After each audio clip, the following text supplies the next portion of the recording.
Hello, ladies and gentlemen. Welcome back to another edition of 13 Card Subject Change. Leroy and Zach coming live from Leroy's kitchen. Leroy, how's it going? It's going pretty good. I got some lovely snacks from my imperfect food box this week. Oh, fantastic. Every couple weeks I get that. I got some vegetables and everything. I don't think you want that as healthy Imperfect stuff. Foods, please sponsor us.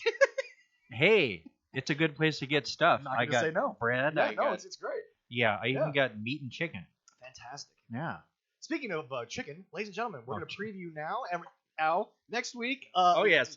Next week we are going to have a great episode that is going to be more of a crossover episode. We're going to have Al Sands, who's a local professional boxer. And Al is a buddy of mine from years before he got into the boxing game. Great guy. Going to have a lot of fun. We already talked about, I believe it was last week, we talked about his venture into the hot sauce world. Haitian Temptation hot sauce. Yes. Yes. So we're gonna have him live on the show, and next week, folks, be sure to look at for our YouTube exclusive Behind the Mic series, because the next episode is going to feature Leroy and Jesse trying Al's hottest hot sauce on Quick Trip brand tenders. I'll pick up the tenders on the way to work, so they're nice and hot for you too. Well, even though I can still, heat them up in my lovely 360 air fryer too. From Emerald Glassy, yes. But no. So I'm looking forward to that. We're super looking forward to it. Jesse's gonna pay his loss next week with that hot sauce, because he's gonna have quite the dab of hot sauce. Let's just put it that way. Well, I'll make sure to get a bottle of Tums just in case. Might need to get some of those little pints of Quick Trip brand milk. Oh, yeah. Have those at the ready. We have the mint ones now. I know we do. Yeah. I'm not too in on that one. I never understood the mint milk. But anyway, back to this. I'm just gonna buy an extra gallon of milk for myself. So can't wait for that. One other thing we would like to do is we would like to send a quick shout out to a birthday that is not necessarily wrestling related, but we can't honestly wait to have Al next week. Like I said, Al's a boxer. Ladies and gentlemen, today is the birthday of the greatest of all time, Muhammad Ali. Today would have been his birthday. I believe he passed away now. How many years has it been, Steve? It's only been a year. Been or a two, while. Honestly. No, it's been longer than that. When did he pass away? Yeah. Who's fast? You got it? Well, as we all know, your internet around here for me is not the best. So well, for some reason today it's been running dog ass slow. Well, I mean, I'm irritated with it. Well, at this point, it could be. Oh, here we go. It could be all the conspiracy theories. Actually, okay. So 2016 was when he passed away, June 3rd. So, yes. 4 years this year. Yeah, 4 years this year. He was born in 1942. He would have been, I believe, just over 80 years old today. Yeah. Yeah. Oh yeah. So, very much. You obviously watched him in what was really the heyday of his life. You watched all the stuff he went through. 78. I apologize if he would have been today. Yeah. We'll talk about obviously the legendary wrestling story that led to the end of really the dominance of Muhammad Ali. People don't realize that outside of his political jailing, that kind of took away some of his prime. A match in Japan that to this day I think many wrestling fans don't remember was sort of the end of Muhammad Ali's versatility and speed in the ring. Float like a butterfly was really not much of a tagline after his match with Inoki. We'll delve into that next week. I'm gonna have to look that one up if I can find it and watch that for fun again. Yeah. But anyway, we'll talk more about him obviously next week with Al on the crossover show. But I think it's gonna be a lot of fun. Can't wait to have it. Al's a great guy to talk to, and Jess is gonna pay a debt that he owes me for probably at this point 2 months into this show. I'm just gonna love eating some hot sauce. I love me some sauce with my dogs. Is phenomenal. Honestly, I'm not a big hot sauce guy. I'll be perfectly honest. My spice range very rarely goes above Minnesota spicy. Which That's kind of bland. Which for anyone that doesn't know, we think ketchup is spicy in the Midwest. But anyway, that's ask my kids that. Yes. Yeah, right. But anyway, no, it's a wonderful hot sauce. I've had it before. What I think is great is there's a lot of flavor, and the only real heat. And again, this is the base sauce. This is kind of the base, and they got him started.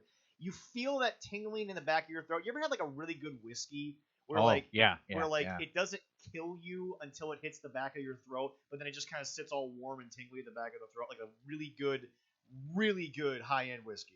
Yeah. Yeah. Oh yeah. That's kind of how I know it. And I mean, he even said, I think he's going to get a box together, so he's going to bring all the different sauces for you guys, so you guys can try a bunch of different things. Do you think it's considered child abuse if I have my kids eat some of it? Probably not, but I guarantee the ex might not like the fact that the kids come over and are like, Dad, Daddy burns our tongue. You might be in a little bit of a Well, that's issue their own with fault. that. Here, you should try this. Really? Yeah. Woo! Here's some milk. But anyway, we're going to delve right into everyone's favorite opening topic for us, probably for the last month. It is the AEW Spot Monkey Impact Partnership. We actually got something to happen here, Leroy. Well, yeah, because they had the pay-per-view where there was actually people from both brands wrestling. But not only was that interesting, Hard to Kill, which you'll have the results for us in a little bit. We'll get to that here in a second. But, folks, Spot Monkey Wrestling has this show called Dynamite. Maybe you heard of it. I'm not entirely sure. Leroy doesn't necessarily watch it as much as me. He's the luckiest man in this room right now because, my God. Leroy, we've been talking a lot about Dynamite since its debut, and I believe Jesse, who will be here next week as well to try that hot sauce with you, because like I said, he owes me a debt. I'm going to remind people of that this entire show. Jesse's going to pay a debt next week. Yes, he has to pay a debt. Eat the little crow. And Spot Monkey, our style. And Spot Monkey is who he has to thank for it. Anyway, here's the deal. We've been talking about the inconsistencies in booking. We've been talking about the inconsistencies in just the overall schizophrenic running of this company. Last week's conversation with Corey was phenomenal. Loved it. It was an absolute lot of fun. I probably would have watched this last Wednesday, but I did not have an urge to. I never do. But anyway, so let me just explain some of the inconsistencies in booking. And yes, I know we're supposed to be talking about the partnership, but we'll get to that in a second here because we have to build to the epic partnership moment that finally, like, instead of us being bored off our ass watching 3 weeks of Dynamite, 3 weeks of Impact. Yes, folks, we actually have watched Impact in preparation for this. I'm sad to say yes, I have. Yeah. Funny story though. Okay, so this is not a plug because we're not sponsored by anyone, but I found out that Pluto TV is actually 100% free. Oh. And interesting enough, they have an Impact Wrestling channel. They do. I don't think it's live Impact, but they show like a lot of the older shows, the pay-per-views. It's kind of like a network idea. But yeah, no, I mean, it's a super fun idea. Pluto TV is 100% free. I literally downloaded the app. I set up an account. I haven't paid a dime for it. I entered no payment information, and I'm watching all these shows for free. But anyway, there's a little plug there for you, Pluto.tv. I'm sure you can. I honestly think I have it on my phone. Yeah, well, there you go. But anyway, so Leroy, this match that I'm about to discuss with the inconsistencies of booking of Dynamite. So we had Pac versus Eddie Kingston. Okay. Number one, the only thing that makes sense here is Kingston had the Lucha Brothers in his little faction-y thing before they left to go back to, Death Triangle with Pac? Because Pac was obviously not able to come in due to COVID system. Something like that. Yeah, Death Triangle, whatever it is. But anyway, so they're now facing each other, and the Lucha Brothers, again, there was no real we kicked them out moments.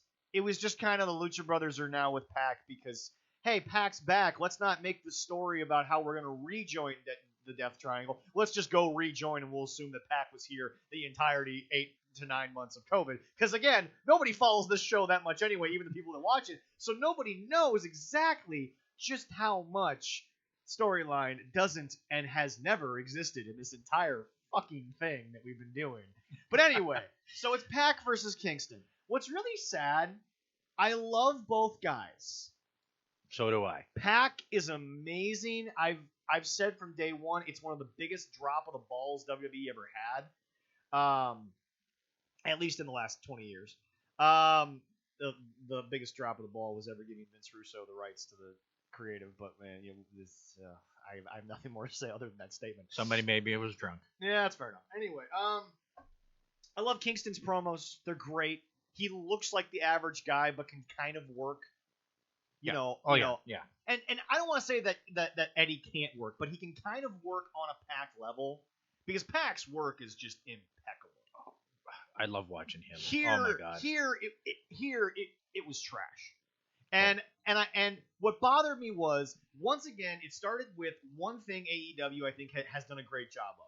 The video packages that are spliced together before matches, they're so good. They're so professionally done. They're so well done. Although Dark Orders were okay before Brody Lee obviously became the leader, the exalted one, all that stuff. But anyway, so big package, it's great, but it's still heel versus heel. Now, yes, I know Cody has said there's no tired old wrestling tropes. I still have to know who the hell to cheer for, okay? You have to tell me who to cheer. Everybody wants to act like the WWE when Kevin Owens came in was sort of like, okay, that was when the fans were like, screw what you want to do, screw your ideas, we're just going to cheer for who we want. It doesn't matter what your story is. I still blame the fans of WWE for all that crap because they all just wanted to take over. They didn't care what they were watching, and I think it really diminished a lot of what I thought was great wrestling in those couple of years there. Yeah. But anyway, this is wrestling, okay? And even Jesse has sat here and said it is heel, it is babyface, it is good guy versus bad guy. We're kind of in the business because we work for a company, but we're also not that into the business. So fine, won't use heel and babyface for a second. It's good guy versus bad guy, okay? It is literally 110% about comic book ideas, okay? Oh, there's totally. a good guy, there's a bad guy. Who do you want to win? You have to tell me that. When I pick up a comic book, unless it is an anti-hero, which is Deadpool, obviously, which is kind of written to where he's not really the hero. You don't have to like him, but he is the main character. You just love to like that guy. You just love to love Deadpool because he's Deadpool. Yeah. But anyway, no. Thank God there's 3 coming out. Yeah, right. But no, it's just so.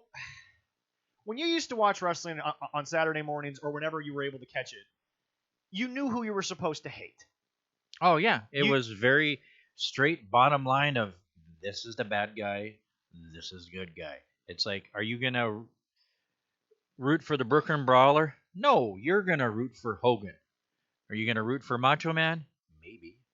But there was a time that he was both a heel like that. But yeah, Jim Cornette talked about it. I caught a couple of his clips there, and he was discussing that too.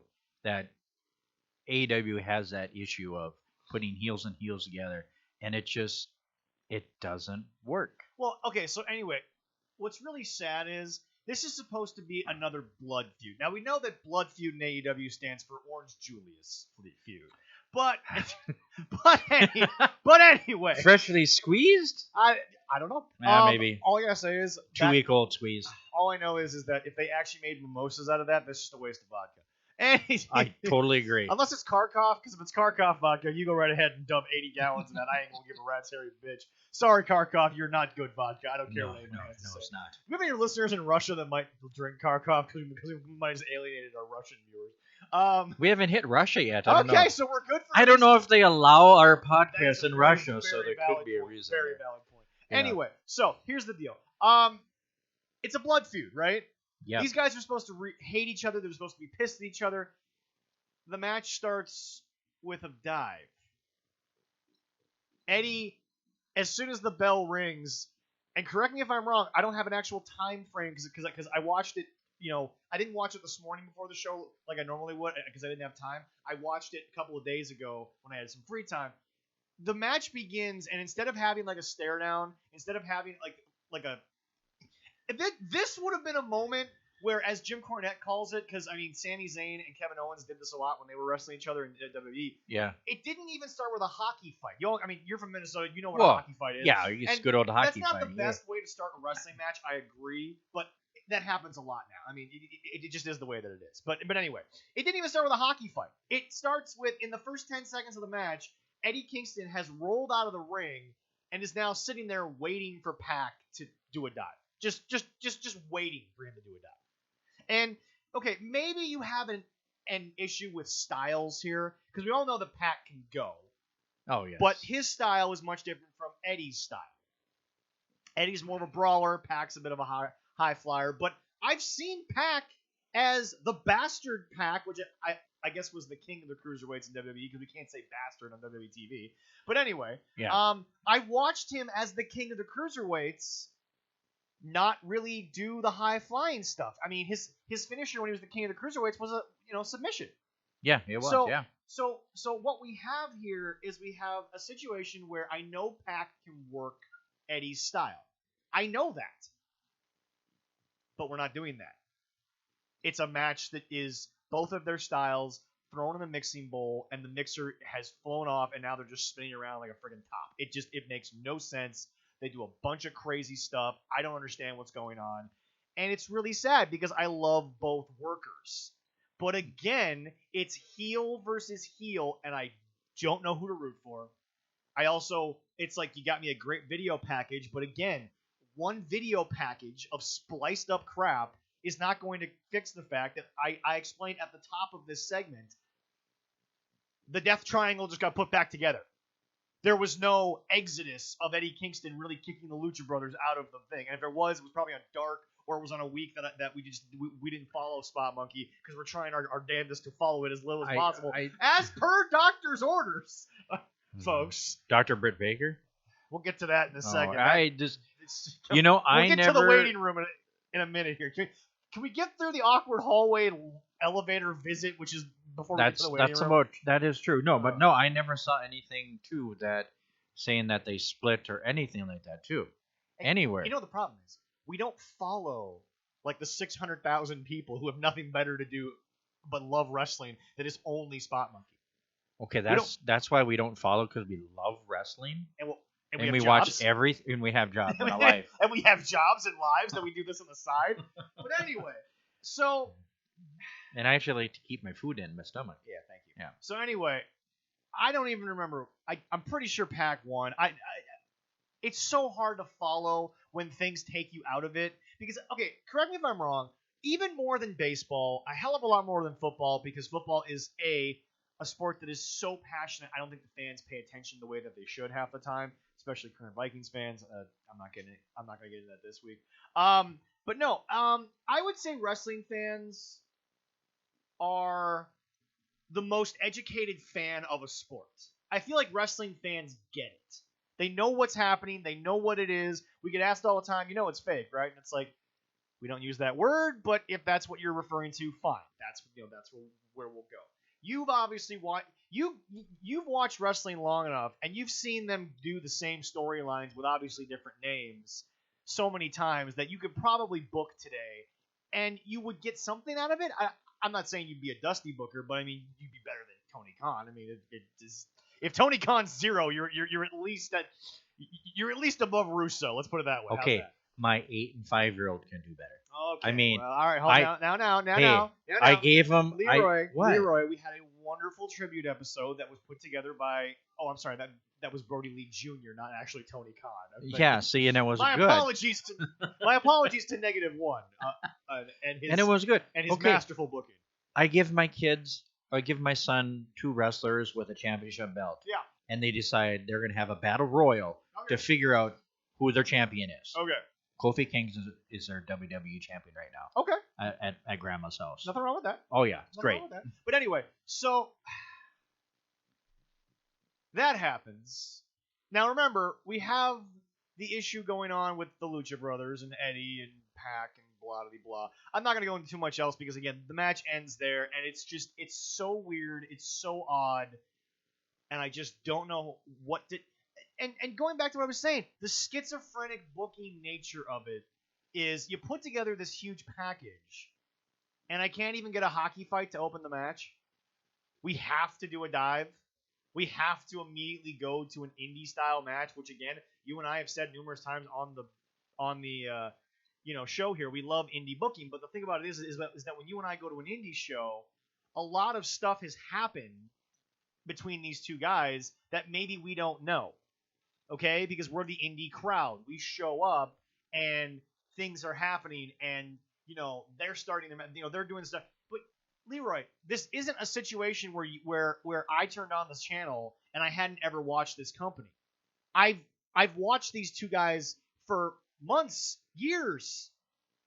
Eddie was just in a match with Moxley, which I think should have been a longer segment and should have gone longer. But I definitely agree with that. Yeah. I got one bad barbed wire spot, so you know what? Apparently, I'm good in the land of Spot Monkey Wrestling with one bad barbed wire shot. Anyway, but the thing is that I don't know where to go after something like that. I'm sitting here and I'm like, okay, I get this match. I've got two great competitors. The match is okay. It's not what they're both good at. It's not a match that makes sense. You've also given me this big video package about a blood feud, about an issue, and it's highly contested and it's highly, full throttle adrenaline building. And then I get a match that has no inkling of that. There's no story being told. I'm not pulled into this rivalry. I'm just given a match that has moves and stuff. And I was gonna save this for next week when Jesse was here, but Leroy, did you know that Twitter has now told Jim Cornette what GMSI stands for on Cage's gear? Have you noticed that Cage has that all over his gear? Those 4 letters? Oh, yeah, and I remember seeing that they did not know what the hell, and then they did say what it meant. I forgot. Yeah, okay.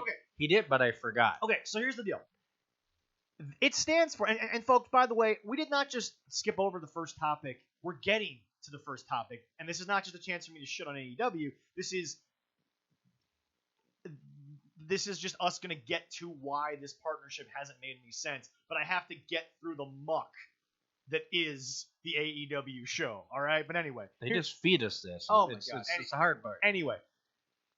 So, Leroy, GMSI. Any ideas? They did. I listened to the Cornette show just like a few days ago, and they said it on there. And I forgot. My shit in.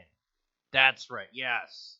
Folks, I don't care if you don't like Jim Cornette. I don't care if you think we're just here to bash on AEW because, they're the new kid in town and you get ratings for it. Wrestling has never once, ever been about get my shit in. It is about telling stories. It is about giving us rivalries. It is about giving us a physical contest, and we need to know why these two guys are in a fight. So what you're telling me is a guy who, by the way, Cage was in Lucha Underground, but even Lucha Underground protected him better than AEW, because in Lucha Underground, I knew he could do flips, but he didn't pull them out every match. No, he was didn't. a powerhouse. He was a guy who worked like a big man. He was a guy who would lift up these smaller luchadors. He would toss them around like he was supposed to, and I saw him as the Machine Cage. He also was shown as less robotic. So but there was layers to him in Lucha Underground. Here, yes. He's apparently back to being the guy who's get my shit in. Okay? Now here's the deal. We are not only getting this point in there as well because because of the Jim Cornette show. You actually asked me about this off camera a couple of weeks ago. You had said, I saw one match of the highlights. What does GMSI mean? And I looked at you and I'm like, I don't know. Let me figure it out.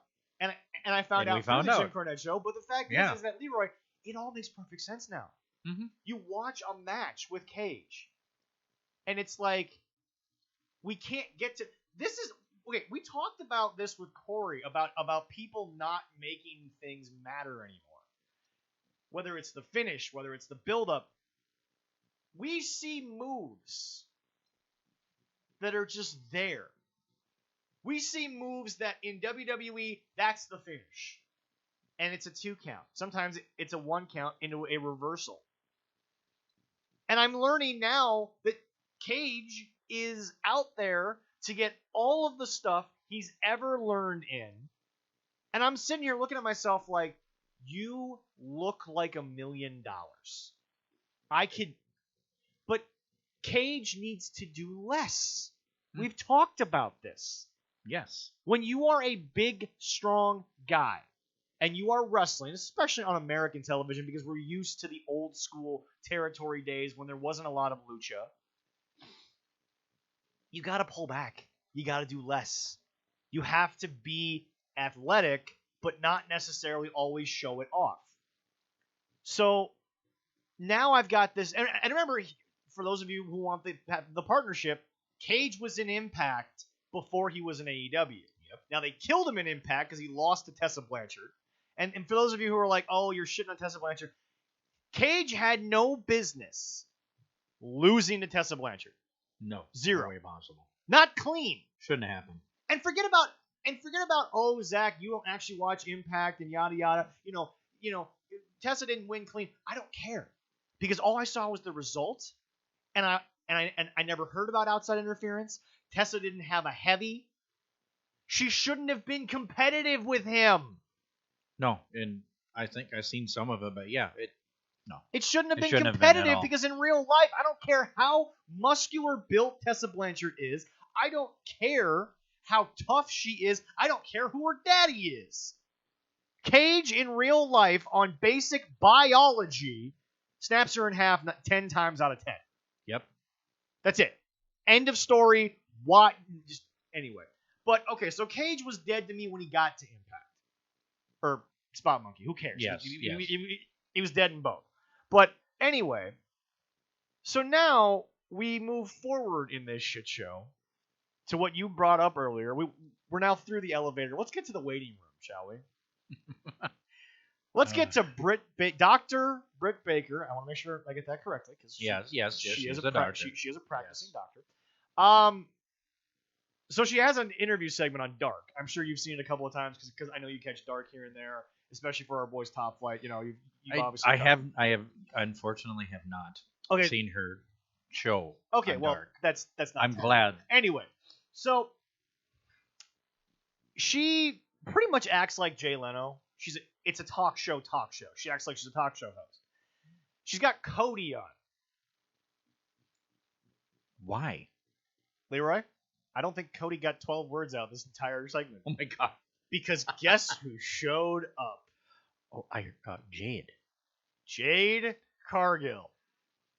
I am going to repeat Jim Cornette's review word for word for only 1 second.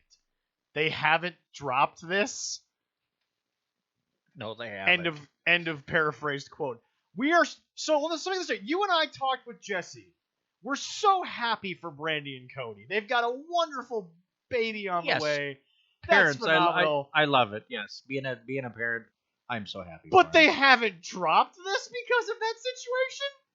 This is still guys. I don't care what they told you way back when AEW started. I don't care. You're not going to get intergender matches on TNT.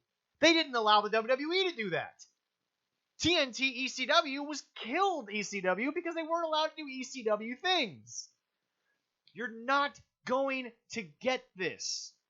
Okay? And by the way, you and I watched a very good intergender match down at MAW, which actually had an Angel Dorado in it. We obviously, remember seeing that down at the poorhouse. Oh, but here's the deal, folks. And a cheerleader. Yeah. Oofta. But here's the deal, folks. We always love to watch any form of wrestling, even AEW to a point. Yes, the problem is you and I also acknowledge the level at which we're watching. We are not at a 200-some person show. This is theoretically a 10,000 person arena with a national televised show that I'm supposed to watch. And I'm supposed to see the biggest stars in wrestling. Am I correct or am I wrong? That is what is correct. That's what they put out on their synopsis for anybody to read to see what they're watching. And you're also trying to compete with NXT, which, despite their situation, it's the WWE. Okay, so you're trying to compete with the biggest sports brand in the business. End of conversation. NXT had a great show on this. They did. Yes. Anyway, so now we're gonna go around to Dr. Britt Baker and the situation that Cody doesn't speak, but Jade Cargill speaks. I don't think this girl's ever had a microphone in her hand except for day one of her debut. It's painful to watch. She has no flow. She has nothing that's there. She's standing like she doesn't know what she's doing. And the saddest part is this could have been pre-taped. This could have been. And this was the best they could get. You remember watching the old sitcoms back when it was done in front of a live TV audience? Oh, yeah. Everybody Loves Raymond, to me, was the classic example of what I'm about to say. If you watch the background characters during a funny moment, they're trying not to laugh. And sometimes, if you have a great comedic show and you have great people working on it, Ray Romano's phenomenal. I mean, his comedy's gold. Well, I even go back even farther, my age, and talking about that is going to the Carol Burnett show. Fair enough. Where they could not help themselves but laugh. But my point is this. Sometimes it's so funny, the best camera shot you can get, and that's what's going to make television, is people are still trying not to laugh. But they couldn't even get this right. Really? Leroy. Oh, my. Leroy. All right, so anyway, wow. Jade comes out. We're still talking about Shaq. But apparently we're not getting Shaq versus Cody. It was supposed to be Brandy versus Jade. Cody, by the way, isn't working with anyone right now, but apparently he's working with Jade Cargill. And it's his fault that his wife can't wrestle him. Fair. Yeah. Well, it's also Seth's fault that Becky isn't wrestling, but Becky doesn't care. Anyway. But Leroy. Yeah. Leroy. The only thing that Cody has consistently in the past month, and I'm not shitting anyone, the only consistent thing that Cody has worked on multiple times, other than Sting, and that's been more boring than the AEW Impact partnership, has been Jade Cargill. This is the most consistent Cody's been in a month. But anyway, I love you, Cody. What the hell? She starts talking with him, right? Yeah. Red Velvet shows up. I don't know who this girl is. I'm sure she's been on AEW television. But if it's a girls' match, I invoke what on the Jim Cornette podcast is known as the tooth and nail rule. Here we call it the Mox Box rule. Here we go. I invoke that every women's match, and I get the hell out of Dodge. I fast forward. So if she's been on AEW television, I'm sorry to all of you internet people who love this show. I don't care. Was as Jim said, it's like, that's wonderful that she's named after the dessert. A lovely dessert, by the way. Yeah, I do love red velvet. But well, I mean, you are fat. I mean, how can you hate anything that has cake in its name? Yeah, that's true. Anyway, here's the deal. Leroy, can you look up Red Velvet the wrestler, please, and please give me a height? Please. Can we do this for our audience? I need to know how tall Red Velvet actually is, because obviously with camera angles and with certain things, the women's division on any show, the heights get very varied, only because remember, Rhea Ripley's not even 6 feet tall, but Rhea Ripley looks giant compared to some women. Oh, she looks huge. Yeah, exactly. But anyway, if we could please, I'm working on it. It's moving faster than the snail right now. I'm gonna blow the clouds away because I think maybe that's messing up with my signal today. Well, she's supposed to be 5'9". Okay. Jade Cargill. Is that about right? Sure. Okay. Sure, let's go with it. I don't even know who this girl is. Anyway. The Red Velvet. She's 5'9". Fine. Okay, that's all I know. I don't need to know anymore. Jade Cargill's about 5'10", so they're somewhat similar in size. Leroy, they do a stare down. Then they get into a fight. In the back, on this interview segment, that Cody is no longer a part. He's gone. He's not a part of this anymore. So now Jade Cargill has picked a fight with another female on the roster. Oh, by the way, Red Velvet came through the fake door of the waiting room. But all the other females on the roster who broke this up, they come running in from the sides. So we can't even pretend that it's a real room. We're just going to sit there and act like it's just a random black area of the place where they set up walls. Yeah, Jim talked about that. He's like, yeah, two guys, they have some of their fight, they don't break them up, but then two girls, and everybody and the kitchen sink And come by the in way, try to folks, fight it up. and by the way, folks, we're not just trying to rehash the whole segment from the Jim Cornette show, but the truth is that he's not lying. And you and I talk about this all the time. He's not lying about a lot of stuff. Leroy, they pull apart Jade Cargill and whoever she's stepping up to faster than the guys in this business in this company that have barbed wire baseball bats. They pull up, and as amazing, I listen to Jim Cornette. I don't agree with everything he says because he rips on. He doesn't rip on just AEW. No, he rips on NXT. He rips on every professional wrestling organization.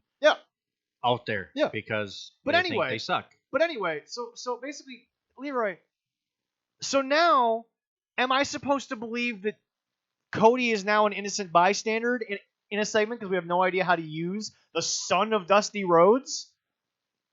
They don't know how to use the son of Dusty Rhodes. I guess so. But he's the son. No offense to Dustin, he's the son who got the charisma. Dustin got all the in-ring athletic talent, although Cody does have his own ability to put on an athletic match. Yes. But Cody's clearly got the Dusty, style and charisma and the cadence of talking. We've all seen it. No offense to Dustin, but Dustin never had that. That's why Dustin's played background characters most of his career. No offense to Dustin. But I mean, he's called a natural, not because he can talk, but because he can wrestle. Yeah. But anyway, so that happens. I'm not going through the rest of the show. We're going to skip right ahead to the opening segment that you and I were talking about. Not the opening segment of their show, but the opening segment of our show. The Impact AEW partnership finally produced something before Hard to Kill. Even though yes, Impact had some stuff. Nobody watches Impact, so we're not sitting here acting like we give a shit. No. Anyway, and by the way, folks, for those of you who are like, well, you watch it. Yeah, I have to make sure I know what I'm talking about. Yeah. Well, hey, you want all wrestling to succeed? I'm like, guys, we have sat here for over a month, and Impact's ratings are not up. They're not doing well. They did add a new commentary team on Impact. Good. I didn't. It's two guys I actually want to listen to. Our boy D'Lo and Matt Stryker, who should have always been commentating. I don't know why WWE got rid of him. I love Matt Stryker. Yeah. But my point is this. Folks, Impact deserves to be out in the dumps right now. Because that's where AEW's leaving them. Because it hasn't benefited them. It hasn't done anything to them. I am still bored, but Leroy, we got a tag team match on Dynamite. A 6-man tag team match. Yeah. It's the Elite, Kenny and the Bucks, versus, and I'm not joking, Danny Limelight and the Varsity Blondes. Why? I don't know. We're just doing it. Okay. There's no reason for it. I know. I forget. We're burying the son of Brian Pillman as a nobody. We can't get Sonny Kiss. We can't get Joey Janela. We can't get the 65 other people that we don't know the names of to bury them. We're going to bury Brian Pillman Jr. and his tag team partner, who, by the way, as the Varsity Blondes, not a bad undercard team right now. No, they not are terrible. Not. No, it's paying homage to his father. Exactly. Which is great. Exactly. But the thing is that, okay, I believe there was an FTR match on this show too, but I don't care about FTR because they've been buried since the Buck. Well, they went against Jungle Boy, which I like Jungle Boy, and then a Fidget, or whatever the heck his name is. You know, that little dipshit. Marco, I like to suck dong stunt. Yeah. Yeah. You know what? We're going to get to that later, but not now. I want to save that little bit of information here. All right. Anyway. So, Danny Limelight, the Varsity Blondes versus the Elite. Kenny and the Bucks are in the back, and they're like, how should we do this? Old days of New Japan where we all come out together and we do our pose and you're in the middle. Don's like, nah, guys, we got this. So now we get Kenny's entrance. Over the top. I don't know why we care because it's Kenny in America, and we haven't known Kenny in America except for 1 year, but he's supposed to be the biggest star in all of wrestling. Does he still have the brooms with the girls? I fast forwarded. Oh, okay, I'll all be right. honest with you. I didn't care. I'm not joking. I left the room to get a sandwich. I did. I left the room to get a sandwich. If you can get like hotter chicks in bikinis wearing brooms, I'd be all right with that. But it's Americanized television. Can't show that often, Leroy. Oh. Otherwise the Karen culture will get you. I don't care about Karen. Show me some good puppies, and I'm happy. There you go. Anyway, so here's the deal. Then Don Callis gets a microphone, and he introduces Kenny's tag team partners, the Good Brothers, not the Bucks. Damn. So now you get the Good Brothers are finally debuting on AEW television as the Impact Tag Team Champions. And sadly, don't lie to me, Dynamite fans. Most of you don't watch Impact, so most of you probably didn't know who the hell they were. No. But Leroy, again, it's the inconsistency. You're giving me a team that didn't show up last week to be. Again, it's been a month since this partnership was announced. And on Impact Television, there's all you can get of the Good Brothers. This is the first time they've been on AEW television. But Kenny's been on every week, giving the same goddamn interview he gave at the end of the Impact after the Dynamite when he stole the title. Anyway, so we're debuting the Good Brothers. Sadly, they are the most over tag team in this entire company, even though no one knows who they are. Why do I say that? Because they're one of the best tag teams in the world. End of story. Yeah. But anyway, so they come out. Kenny doesn't look dominant. He sells for the undercard team a bunch. I think at one point, and I'm not copying Jim when I say this because I feel the same way. At one point, I'm pretty sure Carl Gallows and Anderson are on the apron being like, why are we selling so much for these nobodies? Go back and check. I don't know if they said anything, but it looked like even they were tired of this shit. But anyway, I'll have to check it out. So Kenny does what Kenny does, which is get my shit in. Yep. There's a bunch of really bad tagging, blah to the freaking blah. I'm not reviewing it. This is my Mox Box rule. We're going to skip ahead. Actually, we're going to skip ahead to when Mox shows up. Because they win. They already look like they're the best freaking team that could possibly be. Oh, yeah. Also, by the way, I don't think this is Gallows and Anderson's debut total. I think it's their debut match. Because did they do it? They did show up on a show. Because they were all in the ring doing the bands back together. Yeah, they came in the show and beat the hell out of Moxley. Yeah, okay. So anyway. You want to know where Moxley comes from? Since he never comes from the entranceway? Well, that's where you usually come to entranceway. Where did he come this time? The cheap seats of Daly's Place. Oh. And by the way, folks, once again, they wait for him to walk. They don't go get weapons. They don't get in a fighting stance and prepare. They wait for him to walk all the way to the ring. Wow. So then we go through all of the guitar and drum beat of Mox's intro, whatever it is. And then Mox gets in the ring and he actually puts up a real fight. As in they barely beat Moxley. 3 of them? All 3. And Moxley has no weapon, by the way. Oh my god. At least I don't remember a weapon. Maybe Moxley had it and it got tossed after he got beat up finally. But anyway, because again, I'll be honest. After Mox Box, I stopped watching and I catch little glimpses of things that happen. It's running, but I'm on my phone texting. Yeah, it's a better thing to do. Exactly. Anyway, Leroy, they've got Moxley down. Moxley gets backup. But when I tell you who the backup is, you're going to give me a look like, why the hell are they out here? No. It wasn't the Varsity Blondes or Danny Limelight, who were out there, mind you. That would have been the obvious. That would have been the obvious choice. Number 1, they're right fucking there. Number 2, I don't know, they were involved in this crap from the get-go. Yeah. He gets saved by the Lucha Brothers. I don't know why. Pac's not there. They just both come in as heels earlier in this show, and they save Moxley. Oh my. Wow. I'm not done. There's more of a clusterfuck now? Yes! Because this is AEW. Every single match has to have post-match stuff.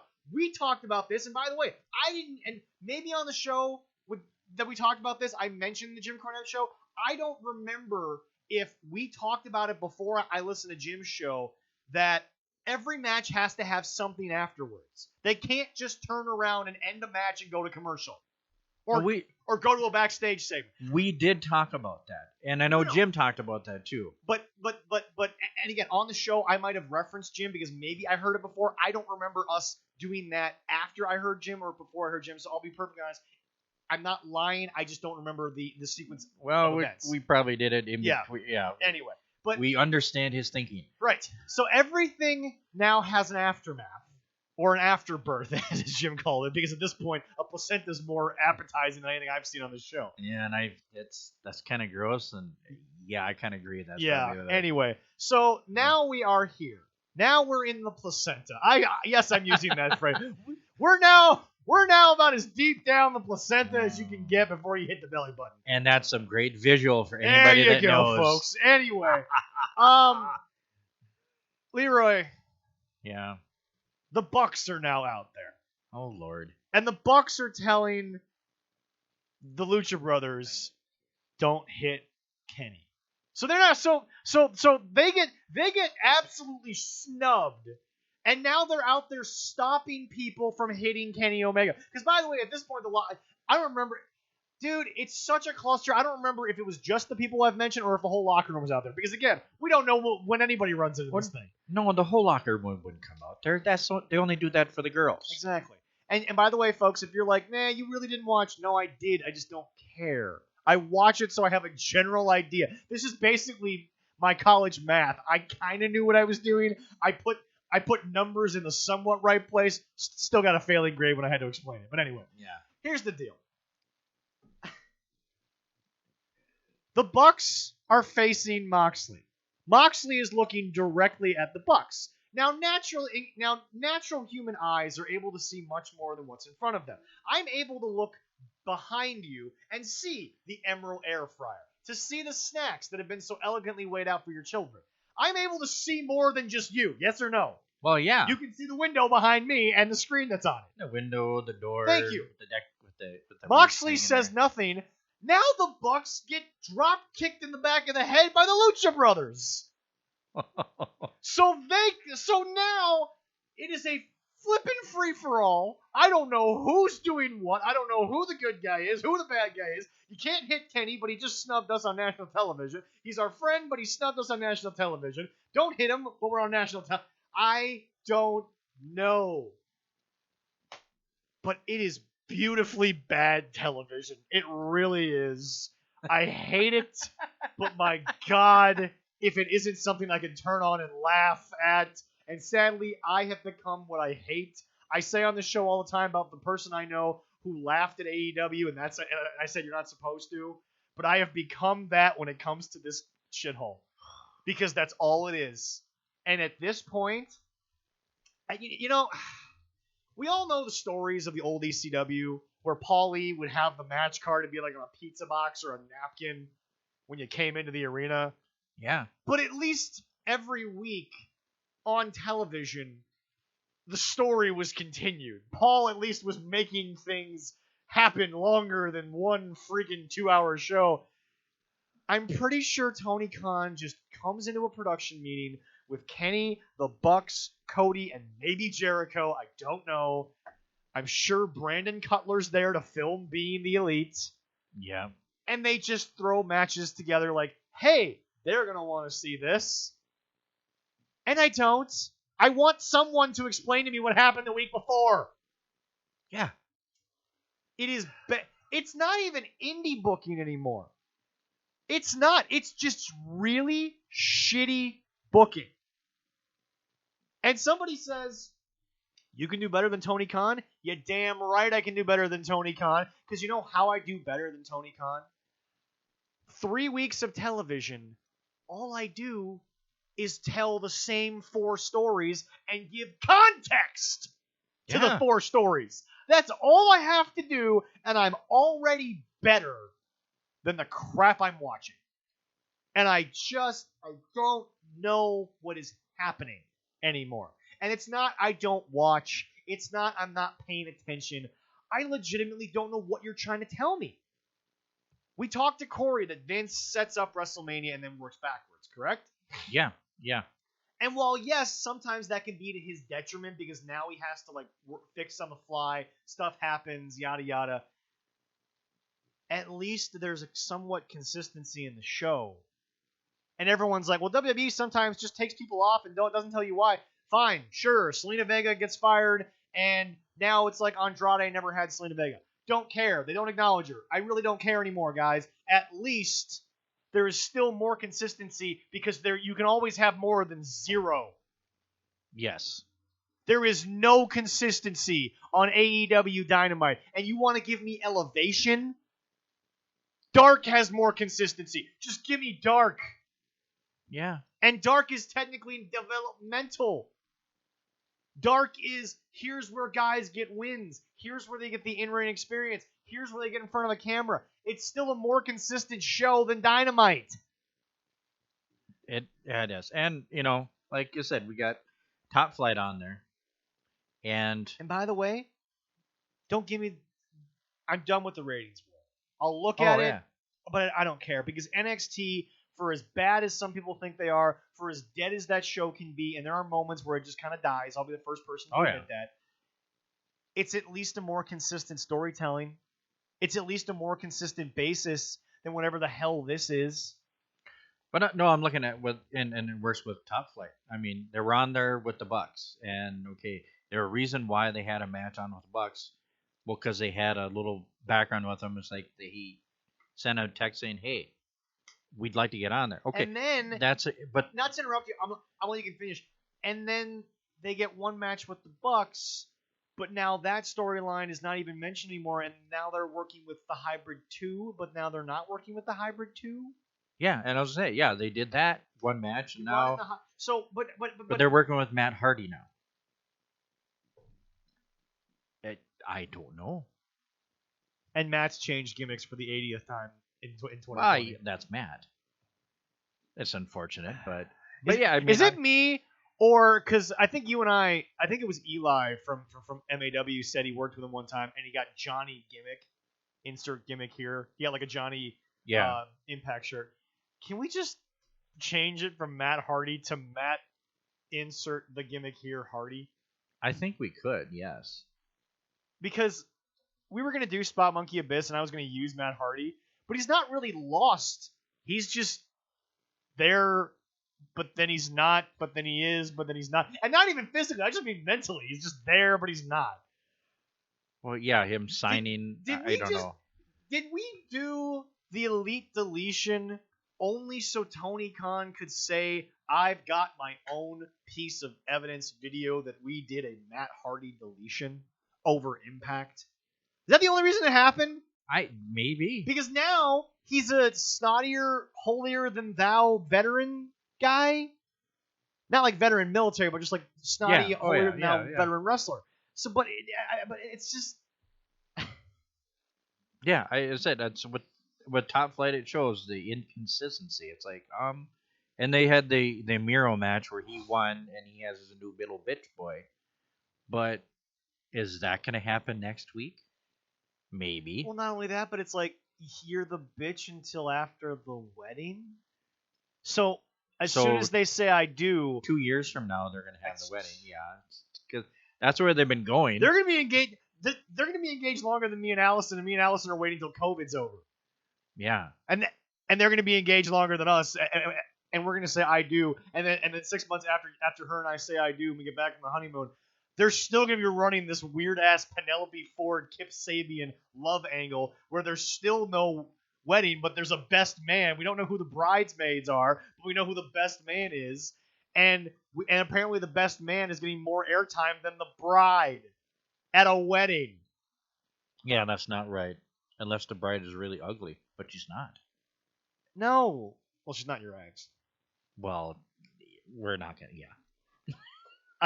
Do we have the right to use History Channel or National Geographic images on our website? No, I think that's copyright infringements. Okay. Yeah. We could just use a block of ice and then like insert a like clip art walrus. They might get the idea. I think we can do that. Okay, yeah. all right. You know what? All right. But put a pin in that way. Okay. Anyway, it's just Leroy. I have had so when I was younger, and I first found Impact, Yes. they were in Orlando. They were on the studio, and they were on Fox Sports, not Fox Network, but like Fox Sports. Yeah. And it was on at about, let's see, Ordine Middle School got out about 2:30 in the afternoon. I would rush home. I'm pretty sure they were on about 3. I think so. Yeah. 3 or 4 o'clock. Yeah. Okay.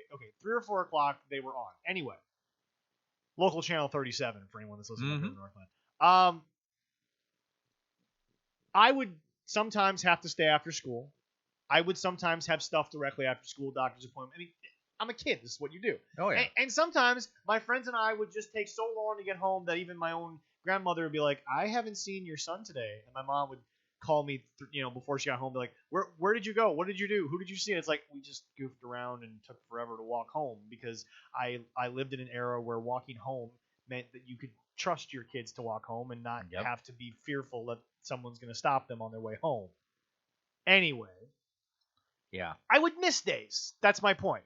I would miss segments. I would miss hours of Impact Wrestling television. But then when I finally so let's say I saw the show on Monday, or it was once a week, so, it was yada. But you get the point. Let's say I missed 1 week. So in 3 weeks, I saw the show, I missed the show, I saw the show. I still get a recap of the show I missed. I get promos that reference it. I get a story that there's new blood hatred between some people about what I missed. So I'm at least getting context. Yeah. It's been over a year. I have no context. No, there isn't. I have not to mention the fact. Yeah, there's the very first match in the history of Dynamite was Cody Rhodes versus Sammy Guevara. Now I know Sammy had his issue. Yeah. Sasha Banks has asked us to not demify the man's career. He has apparently apologized. He's apparently done something about it. That's Whatever. Good. That's very good of him to do that. Yes. It's over. And I'm sure he made a mistake as a kid, and I'm sure he's a wonderful dude. Yeah. I've heard some good stories. Yada yada. Anyway. Cody and Sammy have never been in the same ring at the same time since it happened. No, I don't think so. No. Well, I mean, I'm sure they were there when Jericho was messing around with Cody, and that lasted all long enough to have 2 cups of coffee. And now we're at the point where Jericho's just fat and being hated by the NBA Twitter public. But just anyway, so entertaining. But it's just, I know, Leroy. I am gonna be honest. I don't know how much longer we're gonna do this. I don't know how much longer we're gonna do Spot Monkey because I could sit here and I could pretend to do the sandwich segments. I could pretend to do, hey guys, we're gonna talk nothing but we can have a segment say 5 nice things about AEW. I could fake that all show. I can't fake the fact. And yes, that's how I said it. I don't care because this is where my brain's at. I can't fake the fact that I just don't care anymore because every time I turn it on, I get no recap. And everyone's like, there's recaps. No. They're not good recaps. And even if I get a recap, it's like, cool, I'm caught up. But now we're on to a different story. Cool, Eddie Kingston got hydrogen peroxide dumped on Moxley and they had a blood feud for the title. And now he's working with Pac, but now that's over with too. And next week, Eddie Kingston will be working with Jungle Boy. I don't know. Yeah, we don't know. Yeah. But the fact of the matter is that I have a roster with supposedly the best team in the world, the Bucks, with supposedly the best wrestler in the world, Kenny Omega. Okay, at least I've got names that me as a wrestling fan knows and I can work with. I've got guys that, if I'm an internet sensation fan, I know, but they're not being featured right or well. I've got all the hype in the world because we finally have a billionaire's checkbook, not a bad millionaire's checkbook. And I get absolutely nothing. And next week, before we get into the hot sauce and we get into Al and all this other stuff, At some point during that show, I'm going to have a heart-to-heart with Jesse and just be like, you're going to have to convince me to keep doing this. And the thing is, on this show, I will declare, I'm not saying we're done. I'm not saying that I'm not going to watch this Wednesday, because we're going to keep doing it because that's wrestling, and it's televised wrestling. But I'm getting real close to where I just don't give a shit anymore. Well, I don't care. Every week, print me out the damn manuscript of the results of the matches, and I'll just say, cool, fine, whatever, because I am getting nothing from this show. I would say put them on the back burner for now. You know, if they do something relevant, which they won't, I doubt it. But Leroy, they have made the icon Sting into one of the most irrelevant things ever. Did he show up this week? I think he actually physically hit Ricky Starks with a bat. I think Sting actually physically got involved at 61 years old and a bad freaking neck. Oh, God. Leroy, yeah, see, Leroy. Okay, 1 week Sting doesn't do anything. Fine, the aura gets you. But these guys see Sting every week now. Team Taz sees Sting every moment. Yeah, it's not a big deal anymore at all. And Sting can't help with the Impact thing because he hasn't been with Impact for so long. He probably knows nobody that's still in the office there. So this partnership into the abyss, it's all an atrocity to the wrestling business. It is. I don't care anymore because I don't get any consistent booking. I get more consistency out of the new team you just brought in, Top Flight, but now they're just a freaking gimmick to you.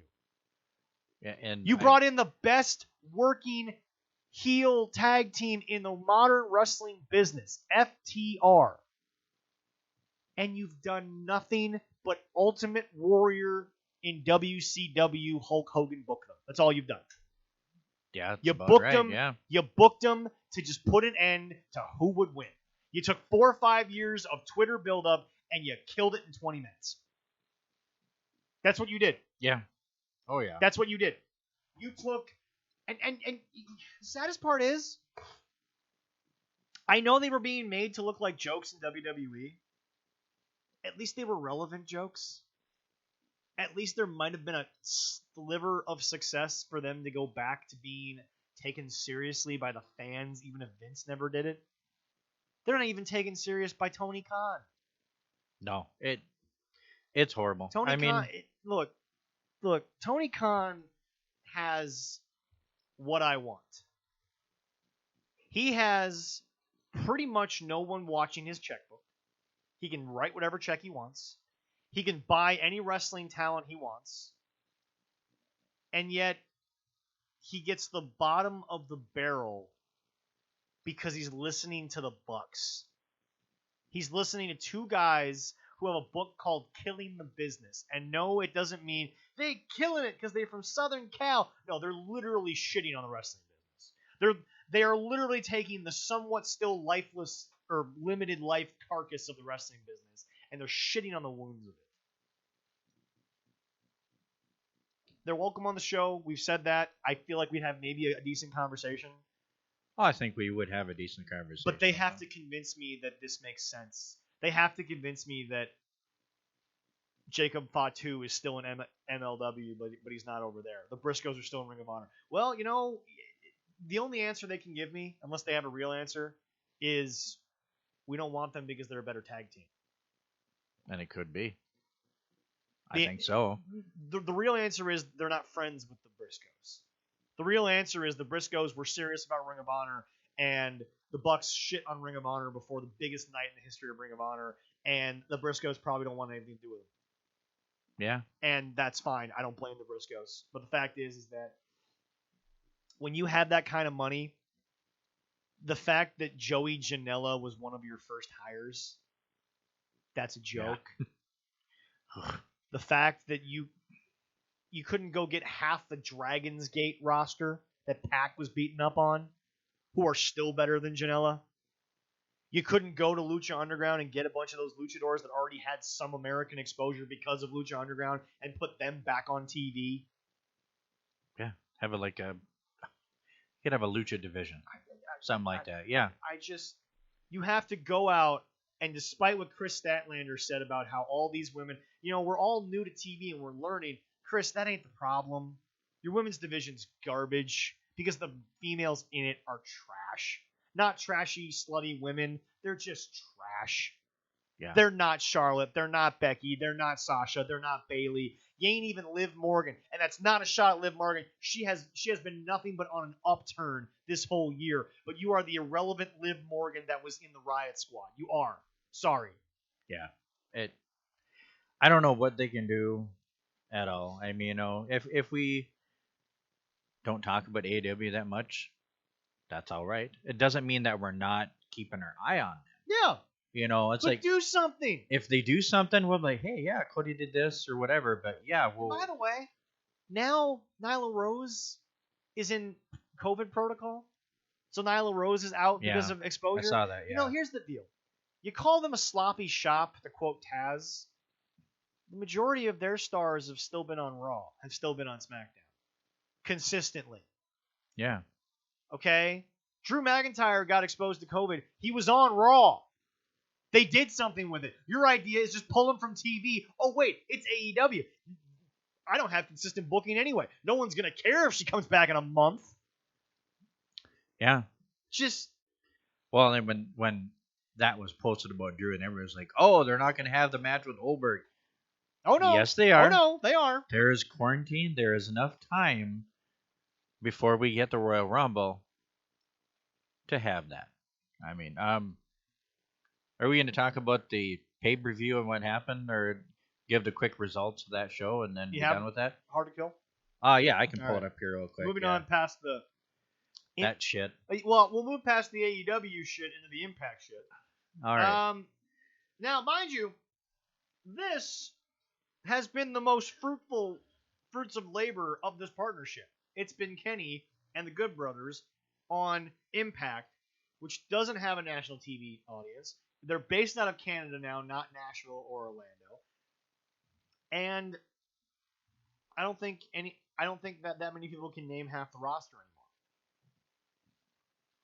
What the heck? So I don't know. Like, and then of course, okay, Leroy, correct me if I'm wrong, but based on all this, wasn't Moose a heel for the last 3 months? Yes. Hasn't Moose been trying to regain or become the Impact Heavyweight Champion by saying that the TNA World Title is now relevant again? Hasn't he been doing that for the longest time? Alex Shelley, for whatever reason, because I still don't know. I don't think it's COVID. I don't know what it is, but Alex Shelley was pulled from the match. Kenny and the Good Brothers versus Rich Swann and Chris Sabin. So now we turn around and you know what? Let's not do the entire results of Hard to Kill. Let's just kind of move on to this whole thing of again, the inconsistency bookings that have plagued TNA and Impact from day one, which are now in AEW, are now plaguing Impact again, who had some consistent booking for a while. But Moose is now in there. Moose is now a part of this. Well, they just threw him in. But he's supposed to be a heel. Oh, I know. On the face team. It made no sense because they did not explain why. Why Alex Shelley? It was. They're not saying why he had to. Yeah, they're very very vague about why. Didn't Alex post a video of it or something, or say something on the pay-per-view? He posted. No, I don't think there's anything on the pay-per-view. But he posted something about he was going to make it, but there's no explanation. I've yet to find an explanation of why he wouldn't be there. The one significant. Remember when WWE used to get random sicknesses or random illnesses or random or injuries, and they explained it somehow. They wrote it in somehow. Yeah, and they worked it anyway. I think the one big significant thing out of that pay-per-view is actually they had the Knockout Tag Team Championship belts. Mm-hmm. Have you seen a picture of the championship belts? Very nice, actually. Yeah, they're very nice looking ones. Yeah. I enjoy them. Fire and Flav, Kiera Hogan and Tessa Tasha Steele are the new Okay. champs. They beat Havoc and Nevia. I mean, that was a good one. Mhm. Eric Young was on there. That's still a thing. Yeah. Yeah, him and I just whatever. Um, Rosemary, I think she's still a very interesting character on there. Rosemary is somebody that I can believe has respect for the business from the way she handled the whole sexy star situation Yeah, down in Mexico. She was the best mouthpiece you could have had for Abyss and Crazy Steve. I forget Decay. That's who they were. yeah. Yeah. I mean, look, folks. If you're wondering why there's not a lot of, you know, fight today, it's like it's not a throwaway show. It's just this is two companies who have supposedly they set the internet on fire, and now we're learning that was just for 72 hours because they've done nothing since. Well, and it's what I did read. Suppose this is a long booking situation with them, but I'm like, okay. Here's the deal. You Uh, want to know what long-term booking was? It was John Cena versus The Undertaker. But, well, that might not be the best example, but it went on, it went on, it went on, and then something came out of it. Yeah. But here's the deal. And look, that might have been the worst example we'll bring up, but you want to know what long-term booking is? You at least give me something entertaining in the middle of the start and the finish. You at least give me some body. I've gotten nothing in between the moment last night or it was last night. Yeah, Saturday night. Yep. Yeah, from the moment last night ended Hard to Kill. From the beginning of Kenny showing up, actually the beginning really was Kenny winning the world title. Yeah. I've gotten the Good Brothers showing up a couple of times.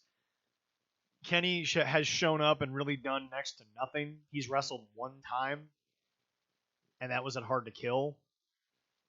Like, you call the pay-per-view Hard to Kill, and I'm sure the name comes from the fact that it's super hard to get rid of Impact Wrestling. It's super hard to kill the fact that I'm still doing this because because my enthusiasm for AEW right now is hard to kill, even though I just want it to die.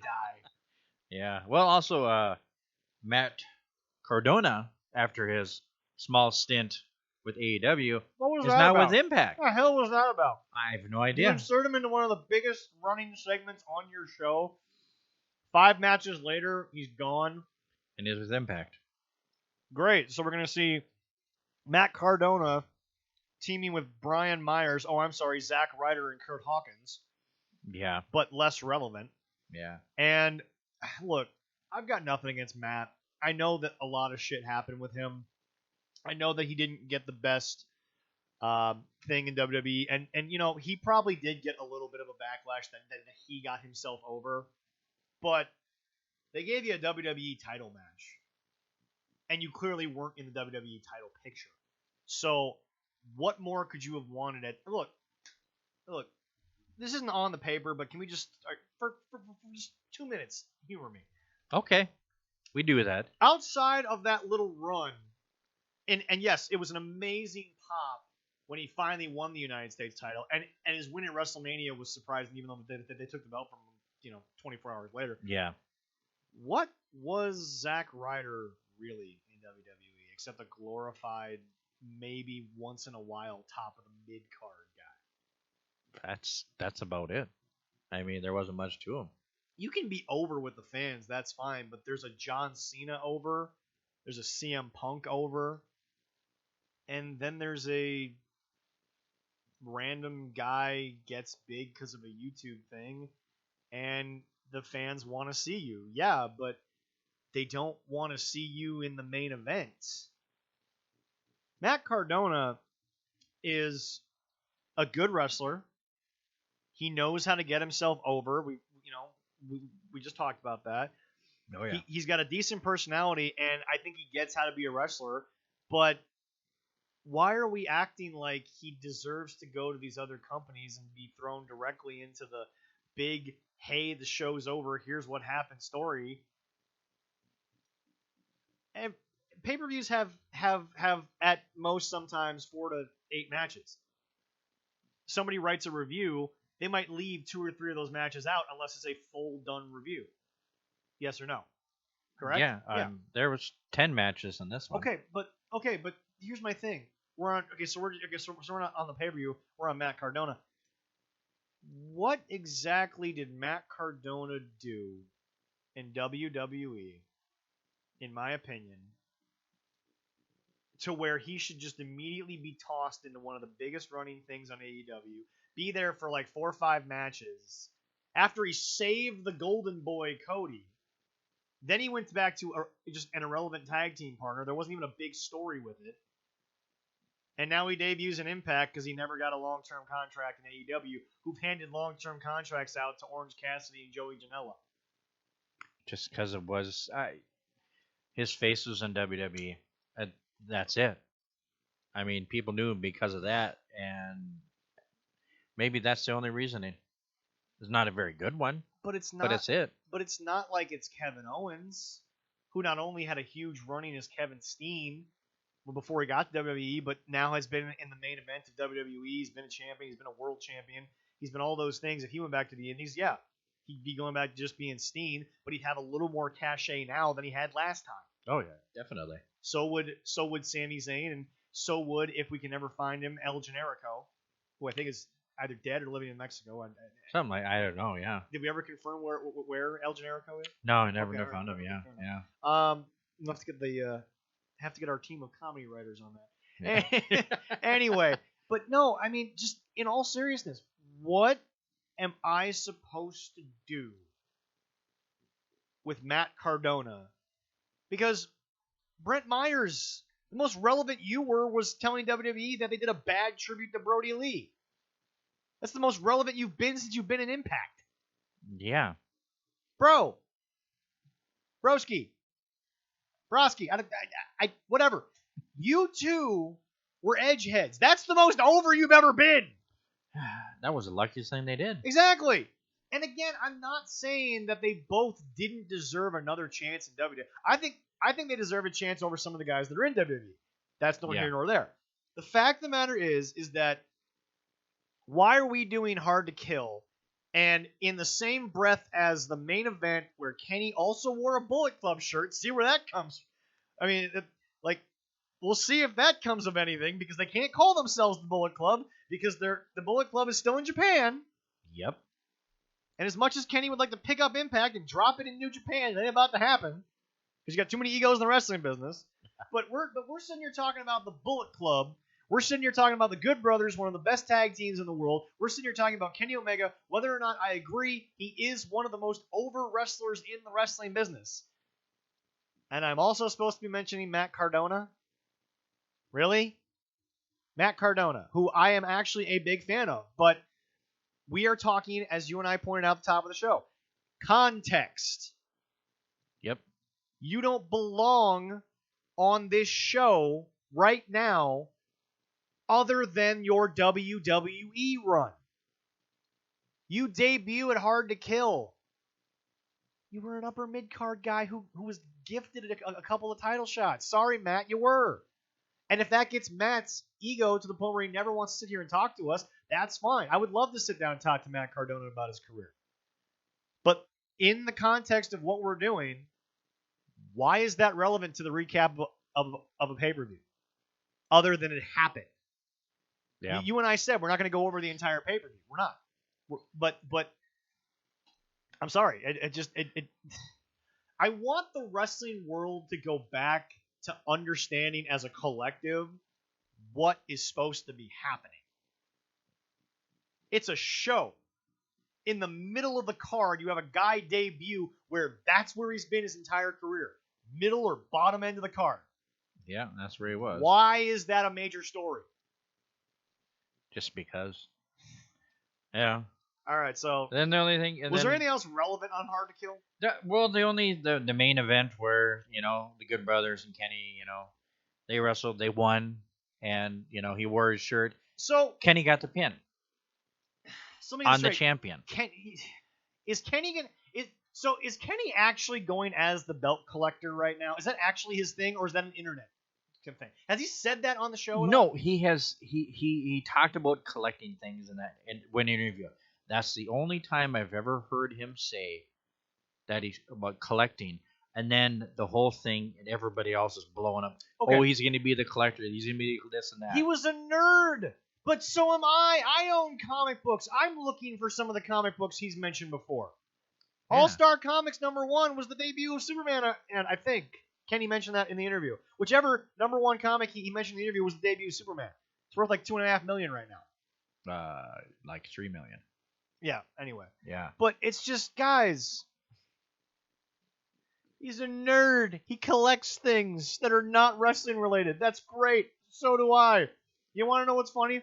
As much as I've completely shit on his career since we started this show, if we just ignored wrestling for 5 minutes, he and I would have an amazing conversation about video games and comic books. We would. Because we're both lovers of it. But here's the thing. Xavier Woods has had a more successful thing running as a nerd than Kenny has. Yeah. Maybe not to the wrestling community, but Xavier's got more followers on Up, Up, Down, Down than AEW Dark. Yeah. The AEW channel isn't even close to Up, Up, Down, Down. Yeah. And by the way, WWE has not threatened to remove Up, Up, Down, Down because whether or not people agree with the third-party thing that WWE did, Xavier has found a way to work with WWE to keep his channel, to pretty much do what he wants, and he's very successful at it. Yeah. So, but look. But I think that was the only thing significant that came out of the pay-per-view at the end. They had Kenny. But Kenny made fun of the belt, so why would he want it? I don't know. This is the inconsistency in wrestling. Everyone's like, he's coming for the Impact World title. He called it an irrelevant title. He held up the AEW championship and said, this is a real world title. Well, I think that's probably their next storyline they're going on about. It's like, hey, I pinned their champion. Here's the deal, though. Okay. Here's the deal, though. Has Rich Swann ever even been mentioned on Dynamite? No. So let me get this straight. Back to this partnership bullshit. Let me get this straight. You're telling me that you have a partnership, but outside of the Good Brothers showing up on Impact and beating up a no-name group of 3 dudes. Sorry, Brian Pillman Jr., but you're not your dad yet. I mean, you're just not. They're not. No. The big difference there. Aside from that, it's 2 shows with 2 different storylines with the same talent. That's all it is. Yeah. Tell me I'm wrong. No, it's not. I mean, they haven't done shit. I mean, if they start doing stuff that's more interesting, yeah, we'll probably talk about it. Yeah. But until that point, I'm going to sit here and I'm going to say, why the hell are we doing this? Yeah. That pay-per-view outside of the ending, because here's the deal. I've seen wrestling pages give me the results and talk about what's going on. The biggest story is the belt collector pinned Rich Swann. Rich Swann has never been mentioned on Dynamite one time, but Kenny gets more airtime on Impact than I'm pretty sure he's getting on Dynamite. I think so. I do. He's getting that more. So anyway. All right. Okay. Let's go find something better. All right, shall we? Ladies and gentlemen, the Dusty Rhodes Classic has come back, and you know what? It's a great time of the year to remember the American Dream, Dusty Rhodes. He is not here for it anymore. That is a sad moment, but I like it because it just seems like it's its own thing. I just get to see wrestling. I get to see tag team wrestling. Well, and I think great about this year, too, is they are actually having a men's and a women's tournament. Yeah. Which is great. What I think is kind of... All right, can we get all the teams, please? Because I'll do. There was something in the women's thing that Allison and I both laughed at. It's both sad and funny at the same time. Okay, I will confirm... the confirmed women's match, there's only a few tag teams where they confirm. Toni Storm and Mercedes Martinez. Okay, no. Okay, hold on. Okay. So that team. Yeah. The only team that I've heard from in the women's bracket yet was Casey Catanzaro and Caden Carter, who I like both of them. Yes, they're in there, yeah. But ladies, and I give them credit, they gave a decent promo about how they're in it. They're going to make history as the first ever, not just winners next week, of the tournament. They're going to win the first ever match in the history of the Women's Dusty Cup. But here's the deal. Your opening match is against Toni Storm and Mercedes Martinez. Girls, unless something bad happens to those two, you're going to get crushed. They are. You're going to get annihilated. And then, we got Shotzi Blackheart, Amber Moon, and that was a team that kind of just went together. And The Way with Candice LeRae and Indy Hartwell. I love them. That's for ladies. I'm not sure if they're going to have any more ladies. That's what they have right now. All right. So, for the men's, a little bit bigger. Yeah. Breezango, Undisputed. They got I like how Undisputed did not lose the opening round matchup. I like how they still won, even though there was all the chaos in the outside. Yeah. And then let's see, Ashanti, Adonis, and Desmond Troy, and Ari Daivari and Tony Nese. They'll probably be this week maybe. The Bollywood boys were in there too, but they lost on 205 Live. Yep. They Legado del Fantasma. Right. They beat them. Mm-hmm. Imperium, the Lucha House Party. It's which is interesting. They're bringing them down. Hear me out though. Give me just 2 minutes though. If what had happened between Legado and Lucha House Party not happen, I would say this was just a squash match. Yeah. I would say we have to fill in the bracket, so let's bring in Lucha House Party because they ain't doing nothing. I actually think that this is a match that could go either way. Yeah. Only because I think that because of what happened with Legado, and by the way, Grand Metalik looked great against Santos Escobar. It was a fantastic. Oh yes, we praised that, and probably not enough, honestly. Yeah. But seriously, that match to me, I feel like it could go anywhere. And then because they've built Lucha House Party very well. Then Drake Maverick, Killian Dane, against August Gray and Kurt Stallion. Now they won their opening match. Drake Maverick, Killian Dane moved on, and then God, if they could only Jake Atlas and Iris Swerve Scott against MSK, new tag team that just came in, and they came from Impact. They were, ladies and Nash gentlemen, Carter and Wes Lee. Ladies and gentlemen, the Rascals. That's where they were in Impact? Yeah. That's where they were in Impact. Okay. I believe so. No, okay, it's not the Radicals because the Radicals was when Eddie Dean and Chris showed up. So, if I look up here, MSK. Yeah, but they won their match, so they're going to go against Drake Maverick and Killian Dane in the second round. Oh, I don't want them to be I don't like that. That's a bad matchup.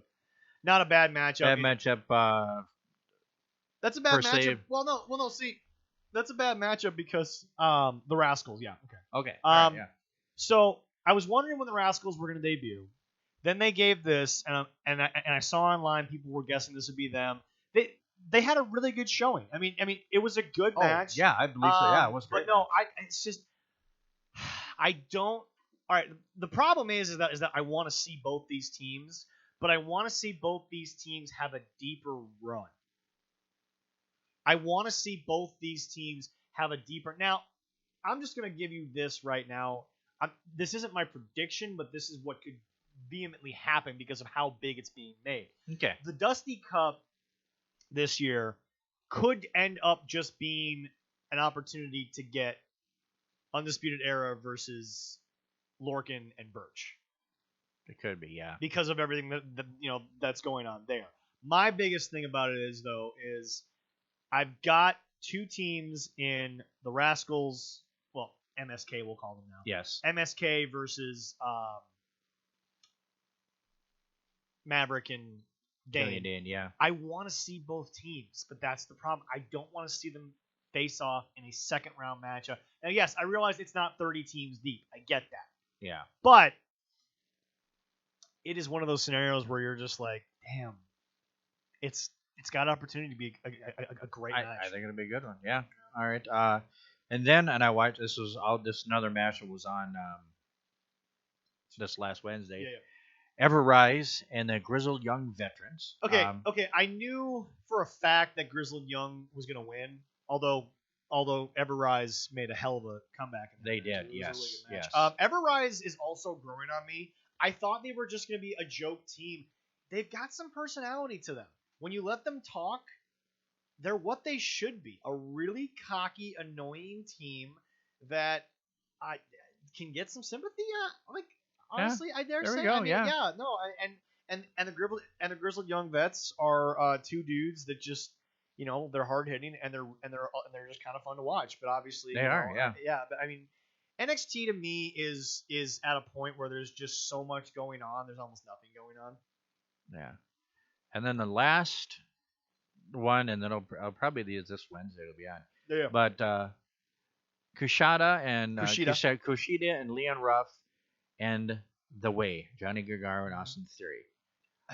I kind of, who's gonna win that one. Unfortunately, I don't. You don't think so? Oh, no. I'm sorry if I'm I think Johnny Gargano is gonna win. Maybe. Here's the deal. It's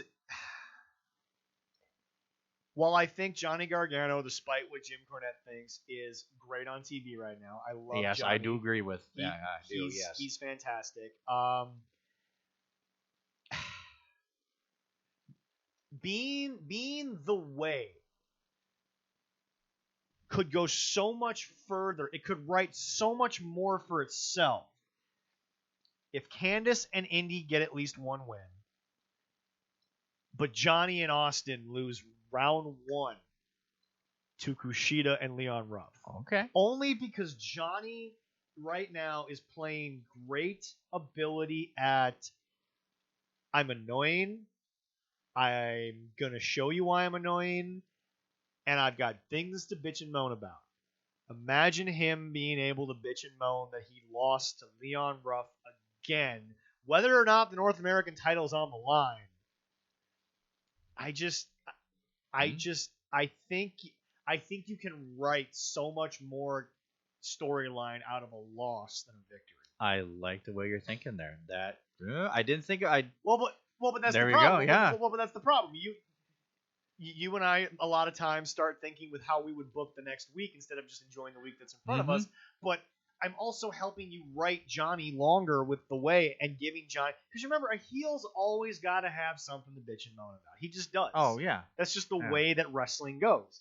So when you don't have that, when you don't get that, I mean, I don't know. I mean, Johnny, in my opinion, has done so well. I think he'd find a way to go on with it. Because it's funny. I didn't know how I was going to like Indy and Austin appearing as basically small children. Yeah. But it's working. Austin is doing a really, really good job. I've been enjoying it. It annoys the crap out of Allison, but it's supposed to. That is the point. Yeah, and I love it too. I get a good chuckle at it because he's like Austin Theory's like a little boy, like my 8-year-old son. I think of Eben every time I watch it. And you know what? Eben would be so honored to think that way. He'd love it. Yeah, no, it's great. But yeah, we're gonna have probably a couple of those matches, and then isn't the pit fight supposed to be this week? Isn't it? The fight pit's back. The fight pit, yes. Yep. And I'm very glad that he's all right enough to be able to do that, and I'm looking forward to this. This is an example of two guys that are just so over. It takes very little to write the story. Yeah. Not a lot. If you think about this, sitting down and watching a match, a chair not even being used as a weapon, but just sitting, that's really kind of where all this boils down to. Yeah. But I want to see it. I want to see them hurt each other. I want to see them beat the crap out of each other. Is this going to be the main event for Wednesday? I don't know. Logically, you could say yes because it was supposed to be on a big fight night, like New Year's Evil. Yeah. But then again, the thing between Finn and by the way, I will say this: I'm a little confused with the world title picture. Obviously, Finn should be the champion. No deniance of that. But okay, so you've got Pete Dunne, but then Killer Karrion Kross is in the background. I just that they're gonna do that and give Finn more time to heal up or whatever. yeah. And But and then Karrion he's hasn't. just Karrion waiting in the hasn't- background. But see, that's my thing. Is like so why have Dunn and Cross not crossed paths? No pun intended. Why is Scarlett dealing with the Undisputed Era and dealing with Finn more than she's dealing with Pete Dunne? Pete Dunne just walked right in and said, "I'm here." Yeah. So I mean, it's also a prime example of like everyone's like, well, how can Goldberg do it? Pete Dunne just did it. You ain't bitching about Pete Dunne. Because he's young, that's why. Well, it's Pete Dunne. Also. Yeah, it's Pete Dunne. He's So moving on here to more WWE stuff. Okay, so we're just gonna throw out some stuff here. Raw and SmackDown, in my opinion, both been getting a little bit better. I know people keep hating on Raw, but I think at this point, Raw is just stuck in a place where people are just kind of over it. Not that I think Raw has been bad. I think Raw is still doing a fairly decent job of things. I mean, when they were, they're talking about, we were talking about that Vince wanted to get the big guys down to work more as big guys. Yeah. I mean, him and Sheamus and Keith Lee, they tagged together and they broke the great ring. I thought that was like, bam! I'm like, and he Keith laughed Lee's- about it. Keith Lee's reaction was Randy Orton's reaction when he dropped him on the table that He's one like, time. "Ooh." And it's just like, yeesh. But I think is the interesting. They fixed it. They won, and then all of a sudden Can I also point something out? they start going. Can I also point something out? Okay. People complain about the fact that Keith Lee, even though he's wearing the same ring gear, Yeah. that he's now pulling up the tights. Nobody complained about Andre, who never really took the tights off in his career. Nobody complained about Big Show, really until Big Show became more of the, is he a face, is he a heel, yada yada, each week kind of thing. So it's like, why are we bitching about the fact that Keith Lee is... Look, here's the deal. Also, folks, let's not forget, Keith Lee's closer to 40 than he is 30. Yeah, he's So- getting up there. So maybe working as a big man would get you more years out of Keith Lee. Drew McIntyre, in my opinion, could do a moonsault because I think he's athletic enough to. Yes. But I think you get more out of Drew being the Scottish psychopath version of Drew, more so than... I mean, because here's the deal. Drew looks 100 times better now than when he debuted in WWE. Oh God, yes, yeah, he did. But Way he's different. also now finally a grown man. He's 6'5", he's 270 something. He looks great. And you're getting... Drew doesn't come off as stiff to me. It's No, not a he's stiff not any. work, but it hurts. Oh yeah. I think Drew versus Volter would be absolutely big money match. Okay. You could sell that across the world. But I did. I mean, because I think they talked about he went down and they did some more working with him about being a big guy. yeah, I really think that showed when he went one-on-one with Sheamus. yeah. And I mean, I was like, why did they throw that match in there? Maybe because Drew wasn't there. Yeah. But I loved it. Yeah. I thought it was a great match, and he showed his power, his big guy. He didn't. Yeah. He didn't do too much of those crazy moves that he did before Yeah. as a big guy, but he showed his power as a big guy. I thought it was great, and then they hugged and loved each other afterwards, Yeah. which was very funny. Yes. But it's hey, good. To me, like I said, I don't know why. Look, 110%. I think it goes SmackDown, NXT, Dynamite, and then Raw. I'm not saying Raw is the better of any of these shows. yeah, My problem is I don't know why Raw gets such the vitriol hatred that it does. I don't think it's as boring or as bland as everyone says it is. no, I I don't don't- think so either. I don't feel what you're putting down. I think that right now, more so because I'm confused, I think the Lacey situation with Ric Flair and Asuka and Randy and the Fiend, I think all of that is actually very entertaining. I'm enjoying it. Yeah, I mean, bringing Rick in. I mean, because Also, they read Also, by the way, Rick's working full time now Yeah, again on al- TV. Also, the bullshit of really Alexa sat there and doused herself in gasoline, went off the air before it happened. y'all don't remember when Brian Pillman had a gun? Yeah. It was pretty much the same thing. And they didn't. Randy had the match. Brian had the gun. Something clearly happened, but we didn't see it. And you know what the fun part is? People think, oh my God, she poured. No, she did not actually pour gasoline, You ever had gasoline on herself. on your shirt or something? Oh, it's horrible. You can't. It was water. It was, because you doing that, the fumes and everything just from being on your glove or a hand. Oh, you'd knock yourself out. Is enough to make your eyes water Yeah. and make you sick. Yeah. That would make you, it'd be bad. I thought it was wonderful. I mean, it wasn't real gasoline. With Brian Pillman, that was actually a real gun. Yeah. You know, that was a real gun. Yeah. What they were doing, it was all fake. I mean, I'm loving how they're doing. Did you see also SmackDown? They were bringing in the. We'll get to SmackDown in a second here. Oh well, yeah, but I saw that. But I'm in Elevate. I mean, they're gonna continue on with this is long-term booking. Yeah. They're bringing, confront Alexa Bliss, Randy Orton. They're gonna have, for shooting a fireball in his face. Yep. Jim and them did not like that whole thing. I thought it was very interesting when the sledgehammer came up and it was in flames. The problem that people don't understand is that Triple H needs to be on a limited basis. Yes. So you're not going to get the best of Triple H, because Triple H is also one of those smart guys who knows you have to build for him to really want to wrestle. Yeah. Also, look, guys, yes, they're using Randy Orton, one of the last stars that they were able to build from the ground up in this weird gimmicky gimmick, but it's not bad. I don't know why people think it's bad. Not to mention the fact, look, Randy, first and foremost, as much as Jim hates that they're wasting Randy, you can tell when Randy's never been into something. He's just been very blasé about it versus when he's into it. Randy seems like he's enjoying it. Randy's putting a lot into this, or he's lying, and he's the greatest liar and wrestler. I do agree with you. I mean, I'm enjoying it. I think he is enjoying it. I mean, why not? He doesn't have to wrestle all the time.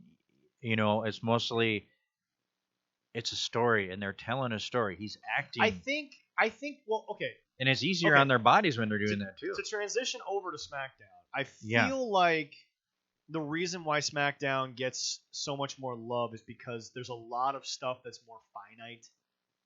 There's a lot of stuff that's already there. You have Daniel Bryan. He's already established, even though Daniel's pretty much just using his time to put people over now. Yeah. But anyway, and now you've got Roman, who has shown us so much in such a short period of time that it's like, Vince, I get that you were at a time period where you needed a face of the company. You didn't want to turn Reigns heel. Holy shit, if we were able to get this guy, then the crowd would have popped. You know what? What would have Tanya said, huh? Oh God. Right now, to hear her talk about him right now, I'd love to hear that. She would have been like, where the were you guys? Yes, I know, yeah. She would have acted like the biggest hipster in the world, like, I loved him before all you guys did. And I'm like, yeah, that's fair. It's fair. I give her props. And I would give her props. But no, it's just SmackDown, I think, is just so head and shoulders above, really because of who's over there. Yeah. Really just they gotta and here's the deal. Take out the Hurt Business, take out this, take out that. Also, folks, no, Ricochet is not months away from leaving WWE. No. He is signed for the next 2-3 years. So, Dave Meltzer, just stop. He's an idiot. You're embarrassing yourself at this point. Anyway, no. I just feel like Raw doesn't have the gigantic personalities that SmackDown has. SmackDown is presented in such a way, and Paul has got everyone in. Otis is actually very good right now. Oh yeah. I don't think Otis is as dead as people think. Also, Cesaro and Bryan thrown together, even though it wasn't just thrown together, they actually had a backstage confrontation. It was good. It was great. It built people back up. SmackDown has taken guys who were dead in the water and they've made them relevant again. Yeah. Reigns talks about welcome to the island of relevancy. That's what SmackDown literally has become to me. Because, like I said, now, despite what Cornette thought, I don't think the Gauntlet match went an hour. I don't remember it being an hour long. No, I don't think it was an hour Okay, long. okay. No. But no. What it did was it made Nakamura great again with, and not that whole bullshit of our soon to be in 3 days former president. God, can time go faster? Hopefully. Yeah. Anyway, no. It's just, here's the deal. It made Nakamura special again. He worked hard, and look, Jim didn't like how they did the whole spot with the referee and Nakamura and Jay, but as I explained to Allison, it's the little things that Paul has always tiptoed. Paul's always tiptoed crazy and genius. Yes. The fact is that Adam Pearce had never entered the ring when Jay started beating up on Naka. The match hadn't officially started. This wasn't an official wrestling match. Because remember, the way that a gauntlet match works is that as soon as a pinfall happens, the match is over. Because the gauntlet it's not all one long match. Unless they're all in the ring and it's elimination style. Running the gauntlet is multiple matches. The match between Adam Pearce and Naka hadn't started yet. You can't disqualify somebody if there's no match. Yeah, and it was never It's a fine officially line. done. Yes, I think it's kind of a lazy way to do it, but it's still a way to do it, and it's still consistency in product, in my opinion. Oh, yeah. But here's the deal. Now, you and I talked about how Adam Pearce was this horrible idea. Why isn't he there? You and I both praised the idea, thought it was great for the gimmick. But now, what's happened? Adam Pearce is hurt, so we need a replacement for the Royal Rumble. And I did love it because, when he said that, he goes, in his contract, there is a thing that's called subject to change. And I was like, oh, that was the best advertising we could have That gotten. was a great gimmick for us. Oh, jeez. Yeah, well, not really, but I loved the moment. Yeah. I thought that was a great swerve. I was looking forward to see him in there, to see how they would do it. You and I both said, I hoped that Kevin Owens wasn't done. I hoped that it wasn't over because Kevin has been so good. And by the way, the last two Talking Smacks, yes, we're talking smack on this show. Yes. The only two moments that have mattered was Kevin and Apollo. Oh, my God. Talking with Paul. By the way, back to SmackDown. We're just going to rave on SmackDown for a couple minutes. Back to SmackDown being relevant. Everyone's like, Apollo this, Apollo that. Apollo was in the same room as the Universal Champion. And yes, while some people can sit there and say Paul went over the line, and it was obviously bleeped out because it's WWE, pretty sure Paul said to Apollo on Talking Smack, comes into your house and F's your wife. I'm pretty sure that's where Paul was. Yes, I believe, that's what he did, yeah. Yeah, pretty sure that's what Paul was doing.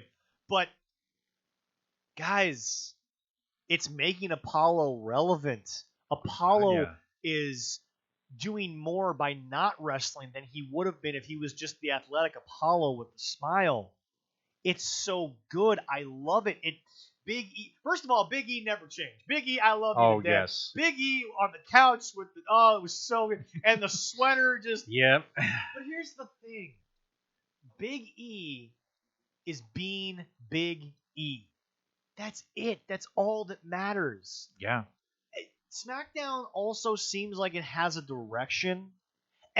Let's go over the mainstays on SmackDown television. All right, yeah. Tribal Chief. Yep. Jey Uso. Yep. Paul Heyman. Adam Pearce. The Street Profits. The Dirty Dogs.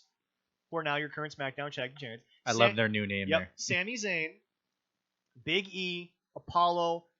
Okay. If I threw a name at you right now on SmackDown, just threw a random name at you. Yeah. You would be able to tell me 100% what they're doing on SmackDown. Yeah. Can't really do that with Raw. Raw is a little bit in limbo. While I like the stories that are there, There's a lot of Raw has a lot of promises that are not being kept, which is weird because they're the longer show.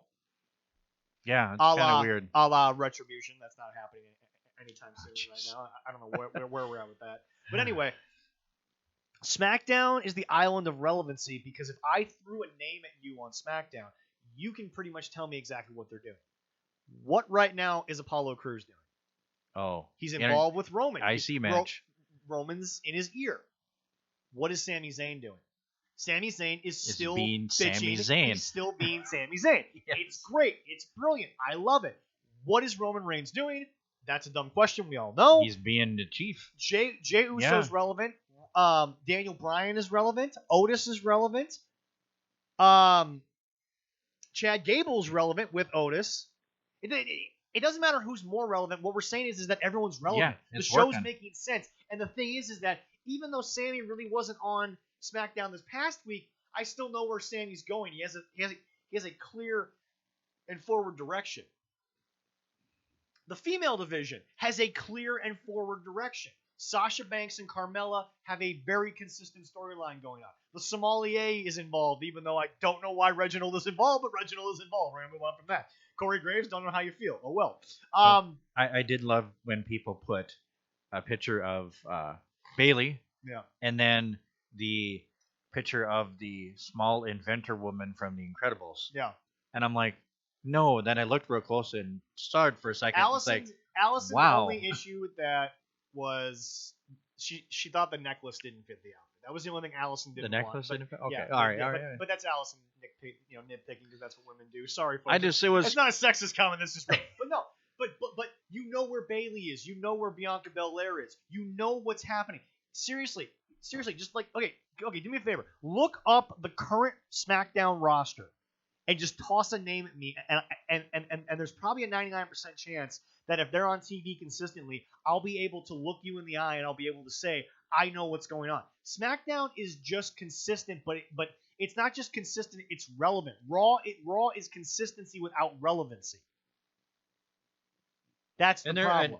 Well, there's a couple people on the Raw SmackDown that are not doing anything. Mm-hmm. But you know, that's wrestling. But my point is this: I don't even think it's a tagline anymore for Roman. But SmackDown, even the stories he's not involved in, they're all relevant. This is fun. I pull up the roster and then it brings up something else. Dumb, stupid thing. It sounds like you're fine. Well, yeah, no, what I have here, I mean, you know, we already talked about who, Cesaro. I mean. But here's the deal. Cesaro just had a match with Daniel Bryan. He made sense. He was very relevant. Cesaro is being built back up. But this is the thing. I can tell you where we're going with the SmackDown roster. I can tell you what's happening. SmackDown is building to the Royal Rumble. Raw is just kind of in its own little world. They're doing their own show, but it's not as intense as SmackDown. It's not promoting to the next show any better. This has got Paul's writing all over it. Oh, definitely. All right, here I got a better one. Aleister Black he's inactive right now for whatever reason. And there's so many internet rumors to that we don't know what the situation is with that.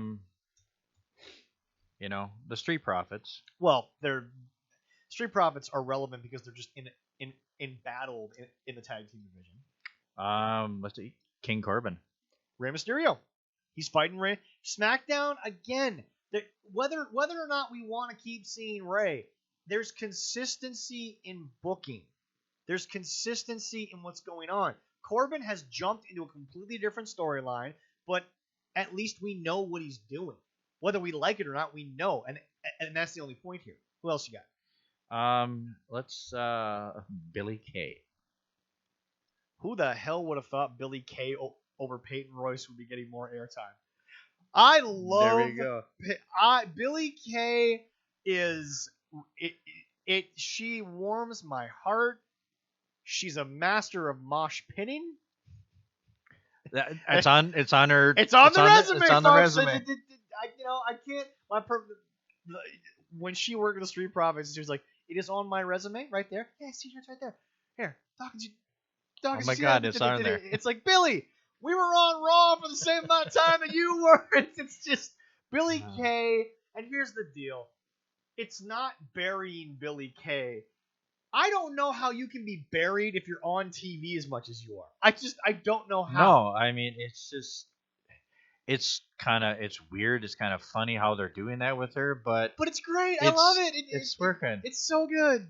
Yeah, and she was kind of comedic when she was the tag me anyways, and this kind of brings it out. But the Riot Squad is working with Tamina and Natalia. There's at least something there. I can point to a match that makes sense. I can make a card that is so easy because it's like, okay, if I throw Natty out there against Liv Morgan, it makes sense. I know why they're fighting each other. Yeah. Everything fits. Okay, try to find someone on there that we know for a fact hasn't been on TV in the longest time. We obviously mentioned Alistair, but I mean, it's just Paul is SmackDown. Whoever's running the damn thing, they're featuring him great. Well, the only ones that haven't been on that much, either one are injured, or like Seth, he's on paternity leave. Well, reportedly it was already up, but then again, where is he? And Lars Sullivan. That's another one that the Lars thing confuses me, but maybe they don't have anything for him. And by the way, okay, so you know what? That's an interesting question. So we go back to relevancy. Would you rather work every week and have the writing team just say we got nothing for you, or would you just rather not be on TV, stay at home until you find the right thing? I feel like there's pros and cons to both. Now, there is, yeah. Now, yes, Seth was announced to come back on the commercial. He didn't. Has anybody asked about it? No. Because SmackDown is so consistent. Because the stories have investment. People. Now, yes, I don't know why Buddy's not there, but here's the other thing. It's also COVID, so who knows what's happening? Who knows what's going on? Remember, Buddy was there for the majority of COVID to begin with. Buddy could just be, getting some time off. Right now, SmackDown is consistent to the point where if Seth is home for an extra couple of weeks, or if something's wrong with the kid, then Seth's home for an extra couple of weeks. I don't care. Yeah, but Seth can also come back and immediately be relevant because he's Seth. Well, yeah, he's a big enough name, big enough star. Yeah, boom, he's back. He's back in the limelight. No way around it. Yeah. So yeah. Is there anybody else on that list? Nothing that let's see here.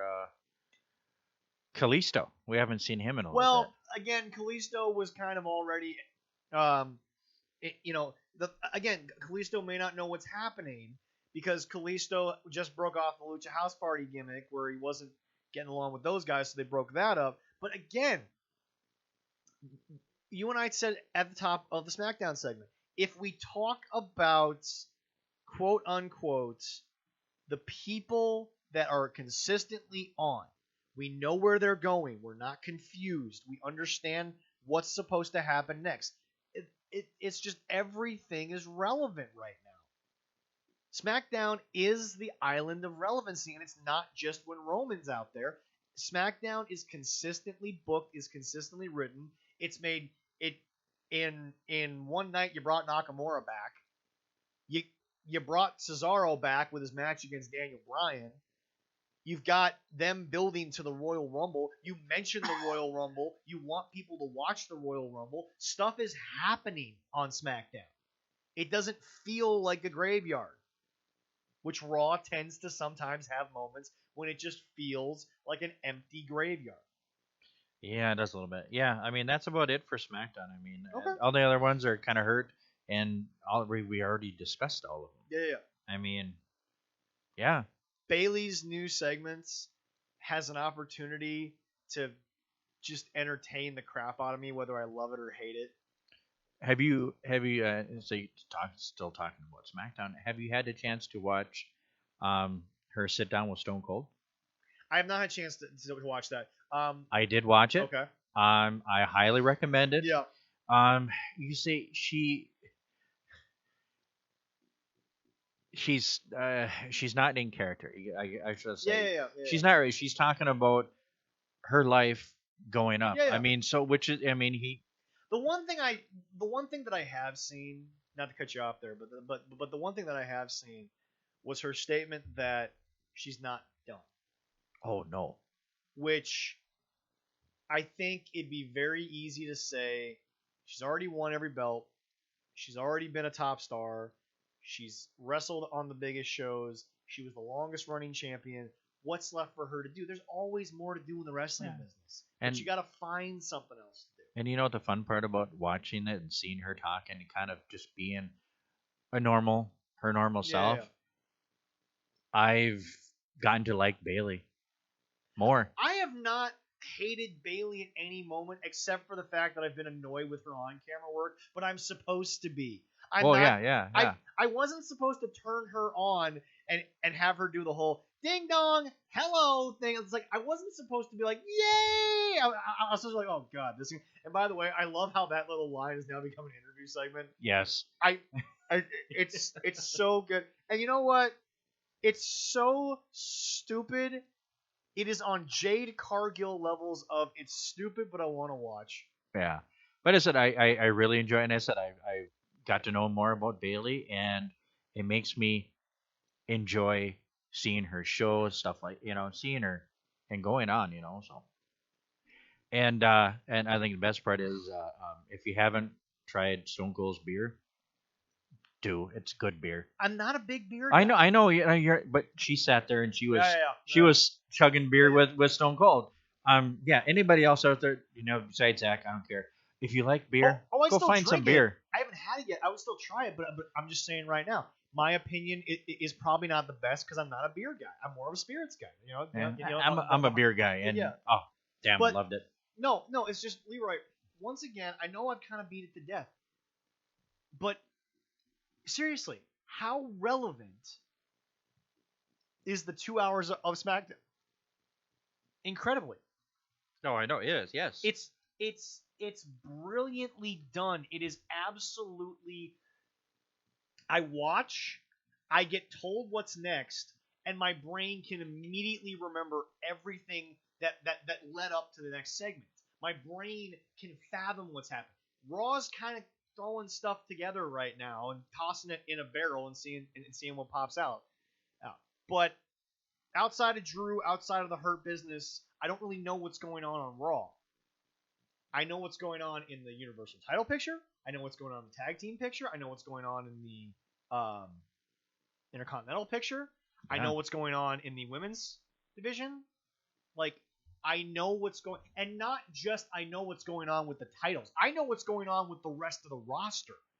Yeah. Apollo was over from Raw, kind of relevant. He's there. He's messing with Sammy, but at least he's doing something.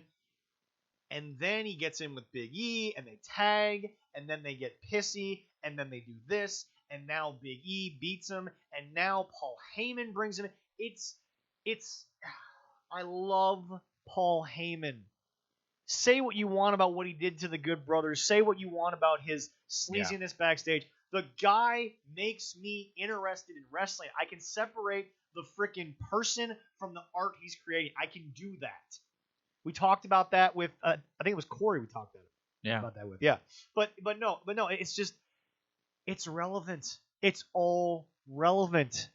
And it's great, and it's good, and it's compelling, and the segments don't seem like it's 5 or 6 different shows that like they're flowing together somehow.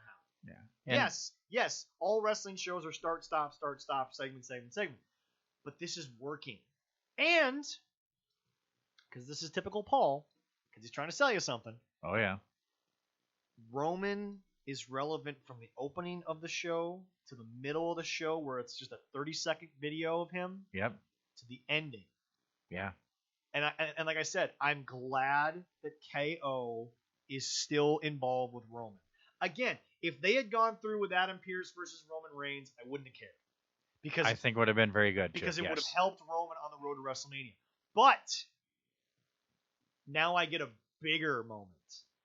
That's still, I know how it's going to end, but it's still going to make relevancy. It's still going to go forward. And I did love because they showed Kevin coming out. I'm like, oh, and then they flash back to the head of the table and the look on his face. Did you also notice? That was so good. Did you also notice that when Kevin was on Talking Smack, he brought up Brock Lesnar? Yeah. And now there's rumors that WWE wants Brock and Kevin at WrestleMania. Paul, no, folks. Yeah. Wherever Paul goes, Brock is only a phone call away. Yep. I know Brock is still going to be Brock, and Brock is going to do what Brock wants. But if WWE can get Brock back to work with KO, I think it'll work. I think it'll work amazingly. Paul will, and also, can I point something out? I want to know if you caught this. Is Paul not becoming more of the Paul from Brock Lesnar when it comes to the Roman situation? Is Paul not maybe pulling the strings a little bit more than he was the first couple of weeks with Roman? Is Paul not a little less subservient and kind of planting the seeds of things now and telling Roman that he doesn't respect you instead of Roman coming? Like, there's so much development when Paul speaks. Yeah, I did notice that too. It's like, it's so good. All right. If we're done, we could, that's a good segue into another. If we're done with SmackDown, because they did kind of announce a few things for. Are you ready for the Rumble? WrestleMania. Oh no, for Royal Rumble, I am. Okay. We'll be talking about Royal Rumble. Ladies and gentlemen, we have not one, not two, but three locations for future WrestleManias. Yes. Now, I do like that we're going back to Tampa for the next one. From what I've heard, they're going to work to get some fans in there. Yeah. Yeah. They. Which, by the way, folks, it's in Florida. So they're going to be in Raymond James Stadium. But here's the deal: if AEW can do shows from Daly's place, they can social distance people at Raymond James Stadium. I'd hope so. They can make that work. Yeah. It's a big. I mean. It's also not till like April, so I mean, there's a good chance that there could be some good things happening health-wise. Who knows? We got WrestleMania 37. That's this year. WrestleMania 38. Is that the one going back to Texas? WrestleMania. Yeah, that's going to be in AT&T Stadium in Arlen, Texas. Okay, so Jerry wants him back. Oh yeah. So let's be honest, you have to make that stadium relevant somehow. The actual Cowboys aren't doing it, but we might as well put some good to watch in there at least. Might as well put in some wrestling to actually make it relevant for the time of year where it's not football. And did you watch the little video that they did for announcing that? That was fun. That was a good time. That was very good. Triple H with hair though. I'm not used to it anymore. I'm not. It was good, and then had the boss announce that from Texas. Yep. And then, and although it's perfect that John Cena was involved in the last one, which they are going back to California, SoFi Stadium in LA. Stadium, WrestleMania 39. The new stadium, christened by the LA Rams and the LA Chargers. It's an absolutely gorgeous stadium.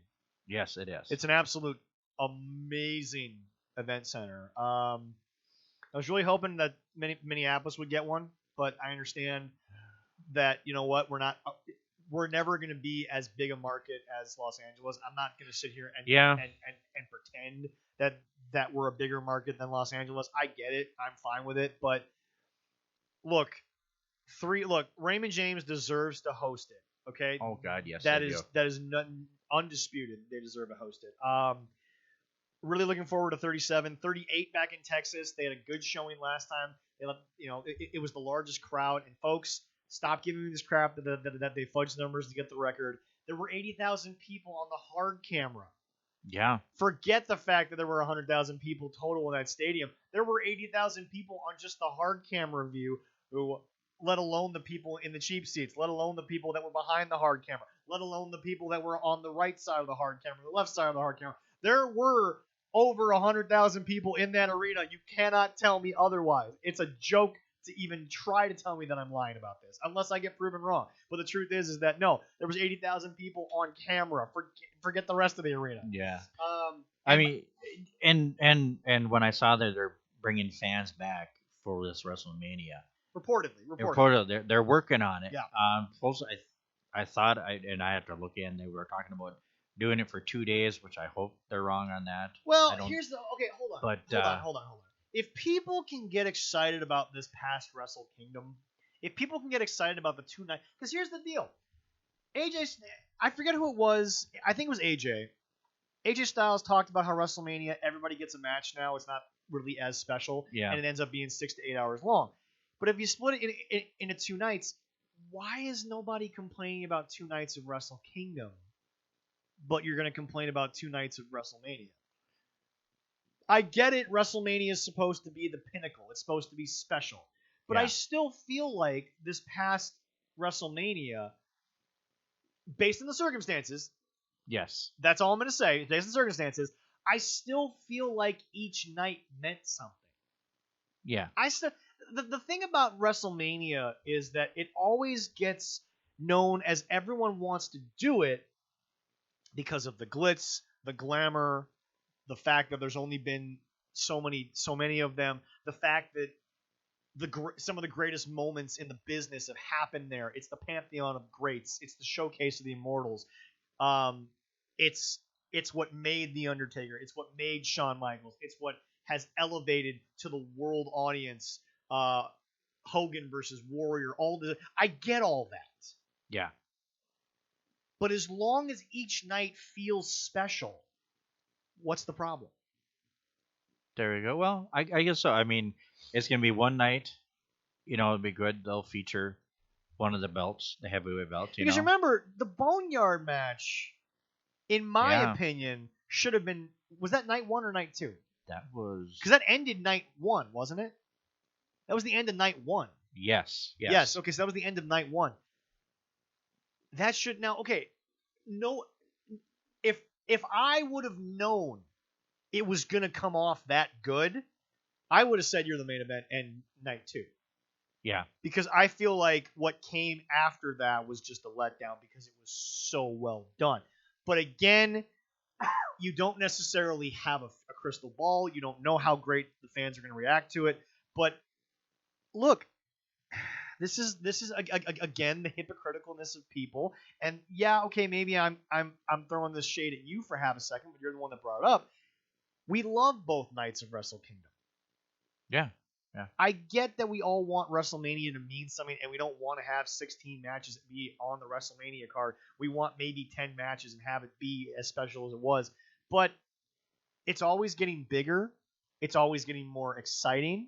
And why not have 2 nights? You can sell twice as many tickets.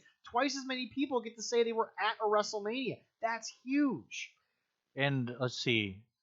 So are you still against 2 nights of WrestleMania? It's still up in the air. Go ahead and argue it. It's fine. Well, no, I'm not gonna argue. This is how I feel. I mean, it's like maybe it's my old school coming out. I'm so used to the one night and having just the certain matches. My biggest problem is this. I think that if you get a WrestleMania weekend versus a WrestleMania, maybe, just maybe, you won't be as worn out at the end. 6 hours. Here's the deal. Here's the deal, folks. Here's the deal, folks. I don't think you're ever going to get Avengers, Infinity War, and Endgame twice in one lifetime. I just don't think you are. We didn't care how long those movies were. We didn't. No. We sat there. I sat there with Barbara. I went and saw it. So, funny story. I think it was the 3rd or 4th time I saw... I think it was Infinity War. I went to work in the morning. I was going to go to the movie shortly after with Barbara. Yeah. Former coworker of mine, coworker of yours. Yeah.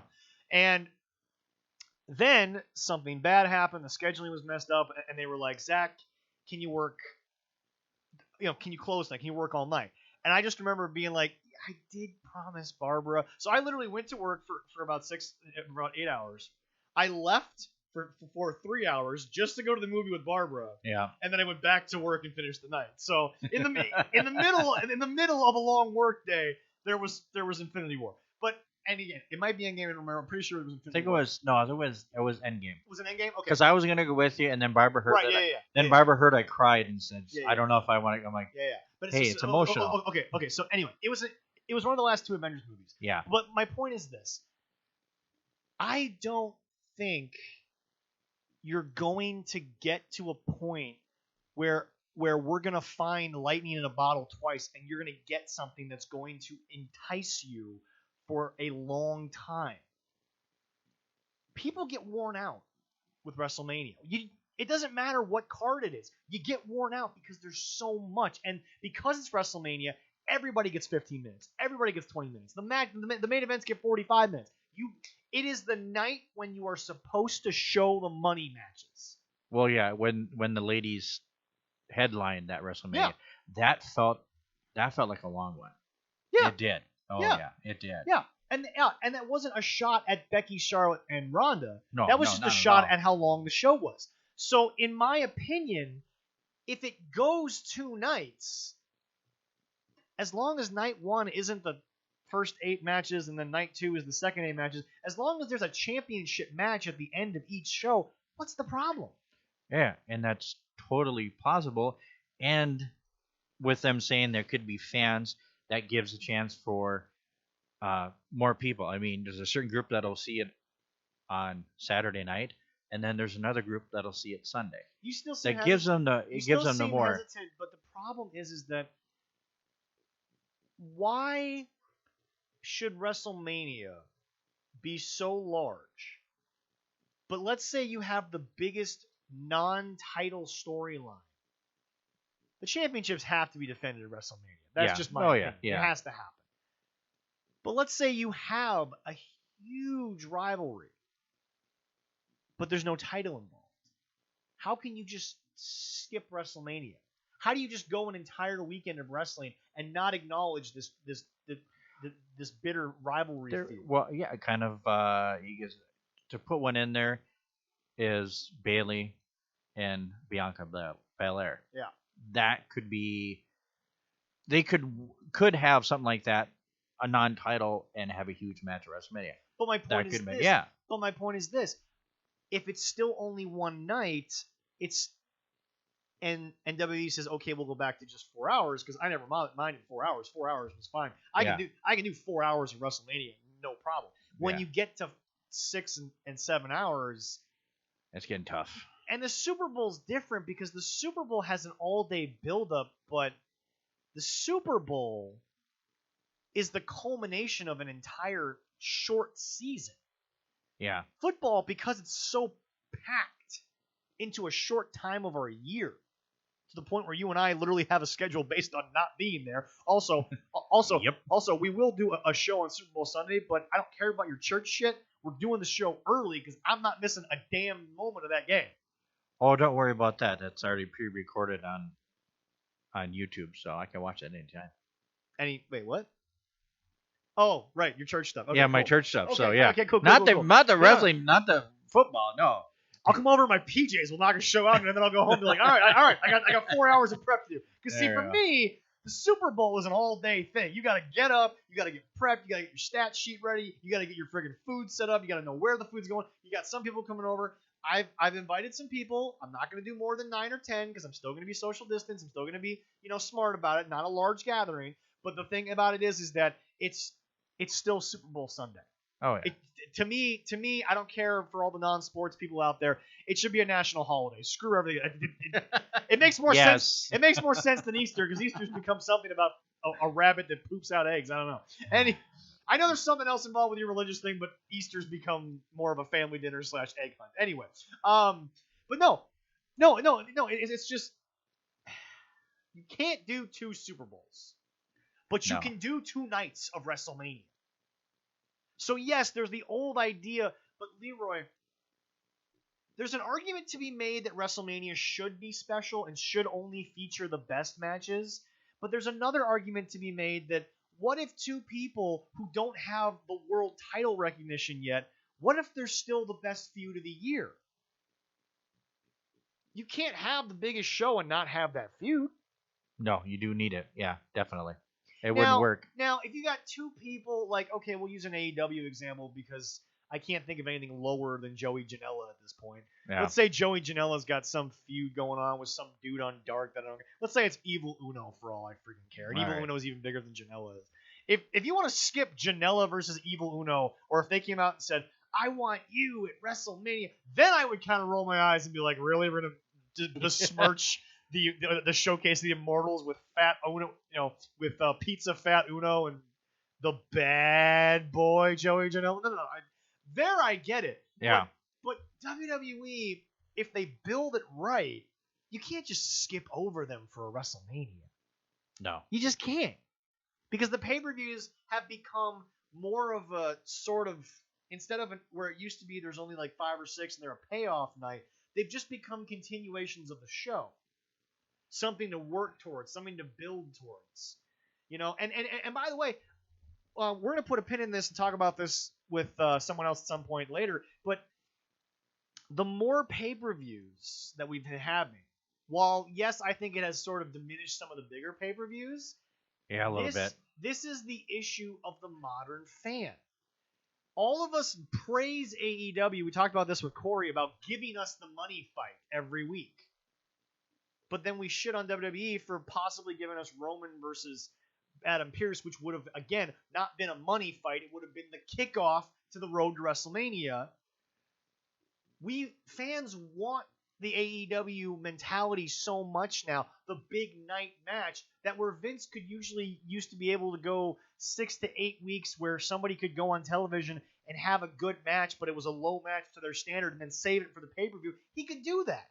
But now the demand for wrestling is so video game-like that you gotta give these crazy matches. So now you have to create more nights to give the big matches, because giving a big match on an average Friday night in the middle of Poughkeepsie doesn't do anything for you. But if you put a name to that show, if you put Vengeance, or if you put No Mercy, or Judgment Day, or Armageddon up there, now all of a sudden, them going big, it makes sense. That does it for me. That's my opinion. We're going to get more people on the show to figure that out and think about that. But that is why I think WWE creates one show a month, is to give you a night that puts finality to the match, that puts the match on a higher pedestal. It didn't used to work like that. No. But now it does. Because the fans are so much more instant gratification that even the more hardcore fans like me, I still want that match to happen next week, that time. I have to pull myself back and remember they're building, but there's still, we're all instant gratification. That's just the way we are right now. You wanted an air fryer? You got an air fryer. Yeah. Because you could. Now, you're smart and you got to a point where financially it worked for you. You didn't just blow off the kids' college fund and say, let's get an air fryer. But you still could have waited. You still could have made more money. But you decided, I want an air fryer. So even you with the old school mentality, there's a little bit of that. But that's not necessarily you coming down. That's the demand of the products going up.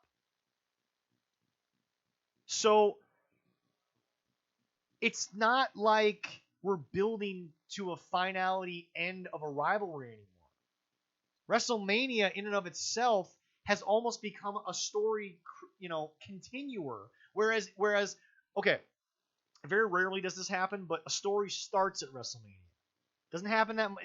It doesn't happen very often. Doesn't happen often, but it's possible. But WrestleMania isn't about ending a story as much anymore as it is continuing a story, but it's still WrestleMania.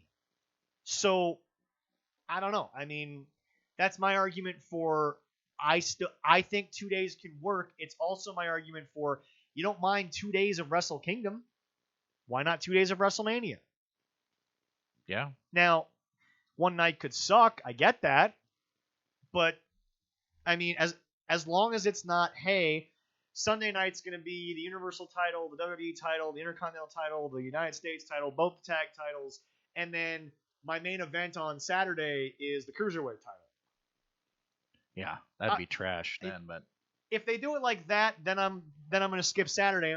No offense to Santos Escobar, but I might watch highlights of Saturday, but I'm gonna wait for Sunday.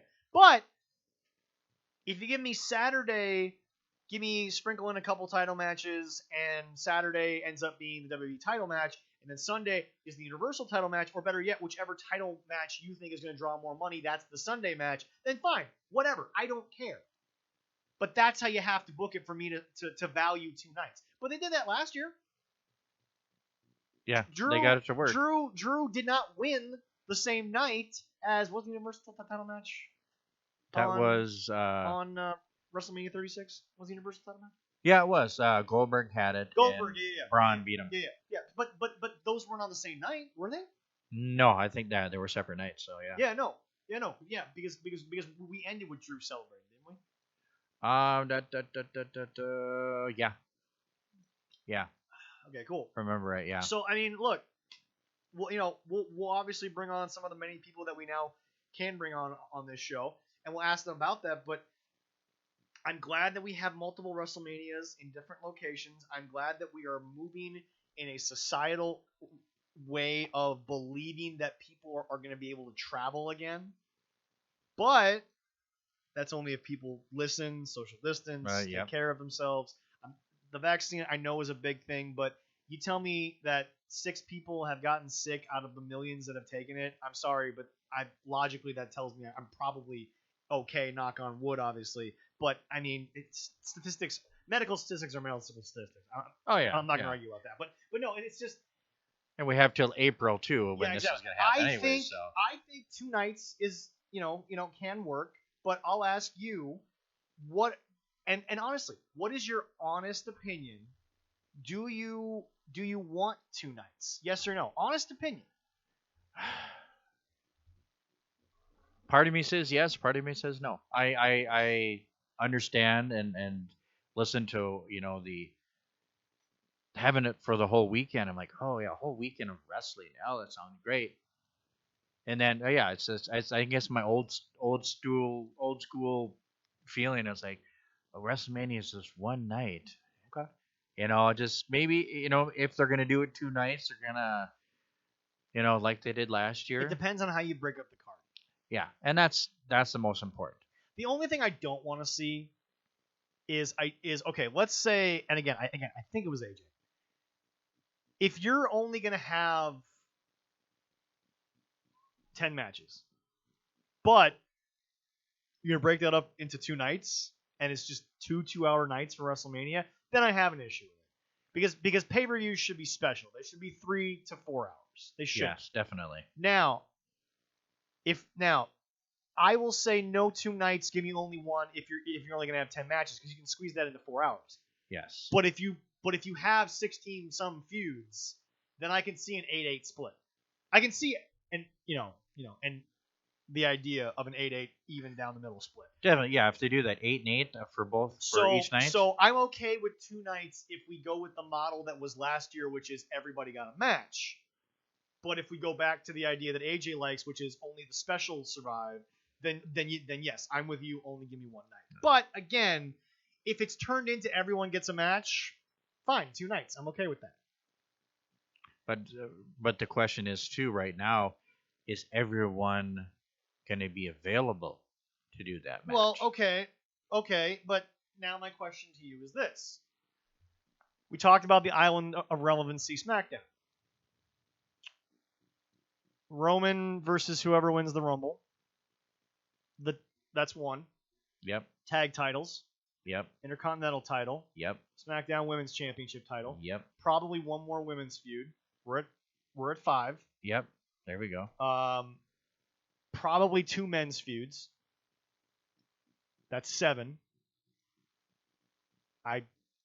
Probably whatever Apollo's going to do. Yeah. Being one of them. Another one could be Sammy, Cesaro, Naka.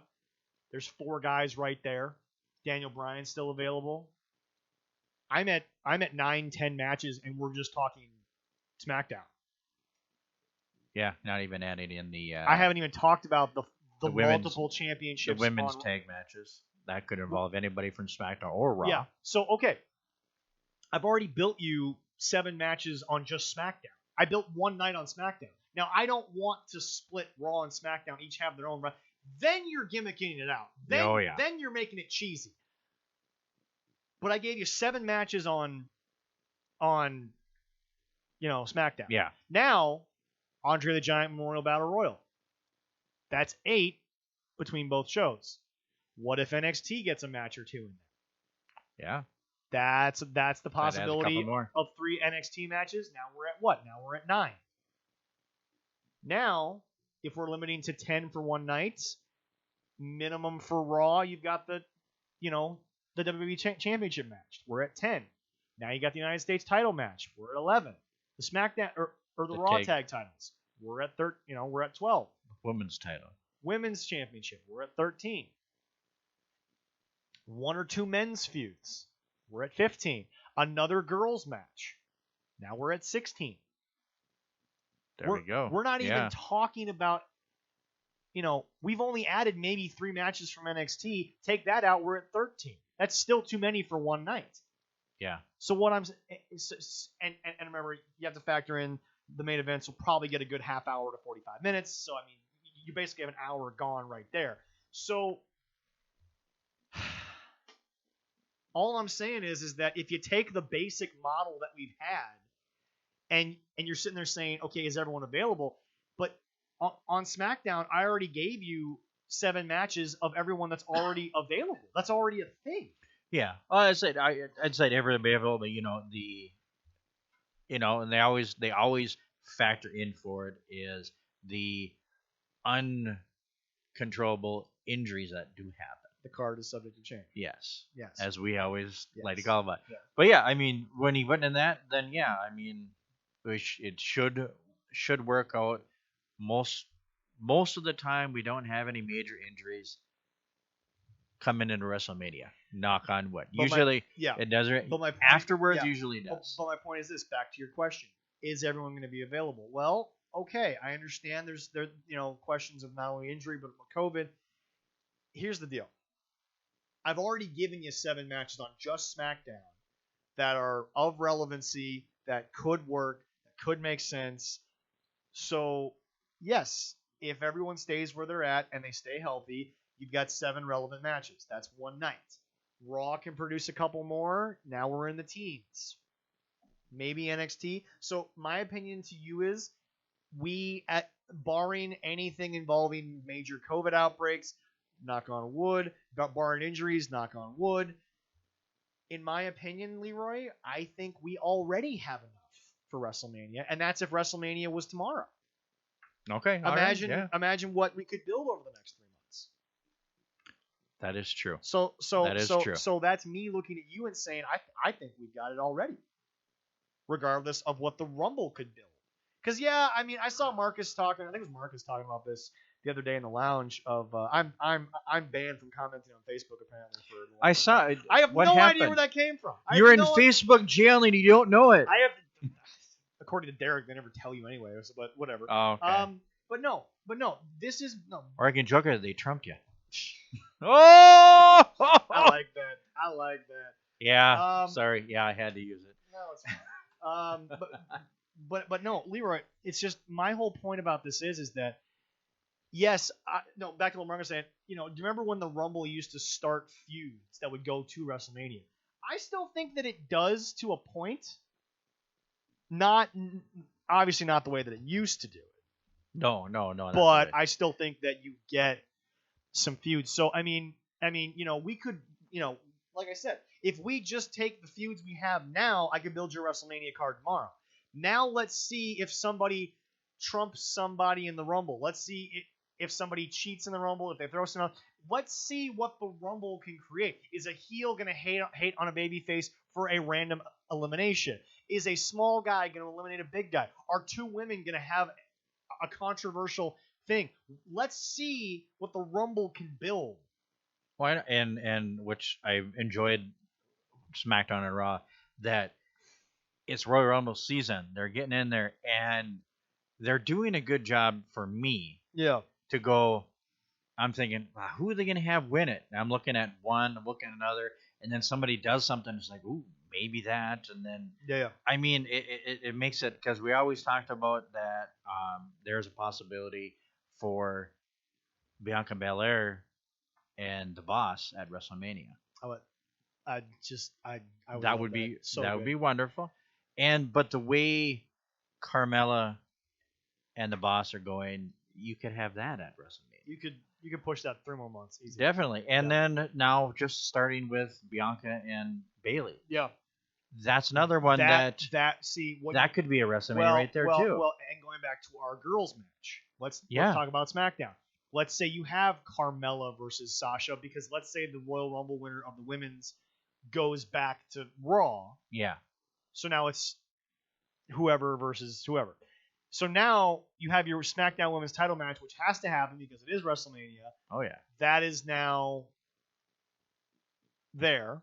But your other girls match that we talked about, because we said one more girls match. Oh yeah. It could be Bianca and Bailey. One more thing about going back to the WrestleMania being 2 nights. If you're going to do 2 nights, no more pre-show. Yeah. And if you have a pre-show, no matches on it. Yeah. Let everybody be on that card. Let that card speak for itself. I think they could do a pre-show of a half an hour beforehand. You know what? Like they do, where they sit there and talk maybe, but... You know what? Here's a better idea. Even the Andre the Giant Memorial Battle Royal would happen on one of those nights, correct? Yes. So why not on both nights if we want to give a pre-show, but don't make the pre-show matches you've already announced for WrestleMania. Throw them together at the last second and just say, make it like a Sunday Night Heat or a Saturday Night Velocity. Yeah, that works. And definitely. And just have them. But if you have a rivalry and two people look at each other on a Raw or a SmackDown, or we'll throw in an NXT for the hell of it. If they look at each other and they say, "You, me, WrestleMania," then no pre-show. Just WrestleMania. Yeah. Soon as the bell rings, it's WrestleMania, not the pre-show. That's all I'm saying. Yeah. That's all I want. And I don't mind them sitting there having the group discussion beforehand, doing that. Yeah. That would be fine. Half an hour of whatever, So- doing that, and So then boom. I'm going to ask, do you want to wait for next week to have Jesse on here to talk about Lita, or do you want to just maybe quick comment on the current news that came out about Lita this past week? It's up in the air. I mean, we can do it. I mean, we've gone over 2 hours. Yeah, well, there you We go. can keep going, fine, or we can just be done. I mean, I'm going to sound really bad. I get that Lita might have been threatened to be fired, and I would trust that Lita would say the right thing there. I get that maybe this was uncomfortable for her. I hate to say it.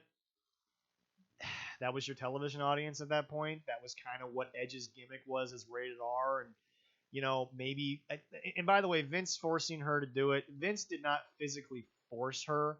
Yes, her job was threatened. Yes, she got jobbed out of the company. Yes, I believe that what she said is true. But and I'm not going to defend Vince for that. But it's one of those scenarios where I don't think this is a sexual harassment thing. I don't think this is something where you have to sit there and say, Vince, you monster. She wasn't shown naked on television.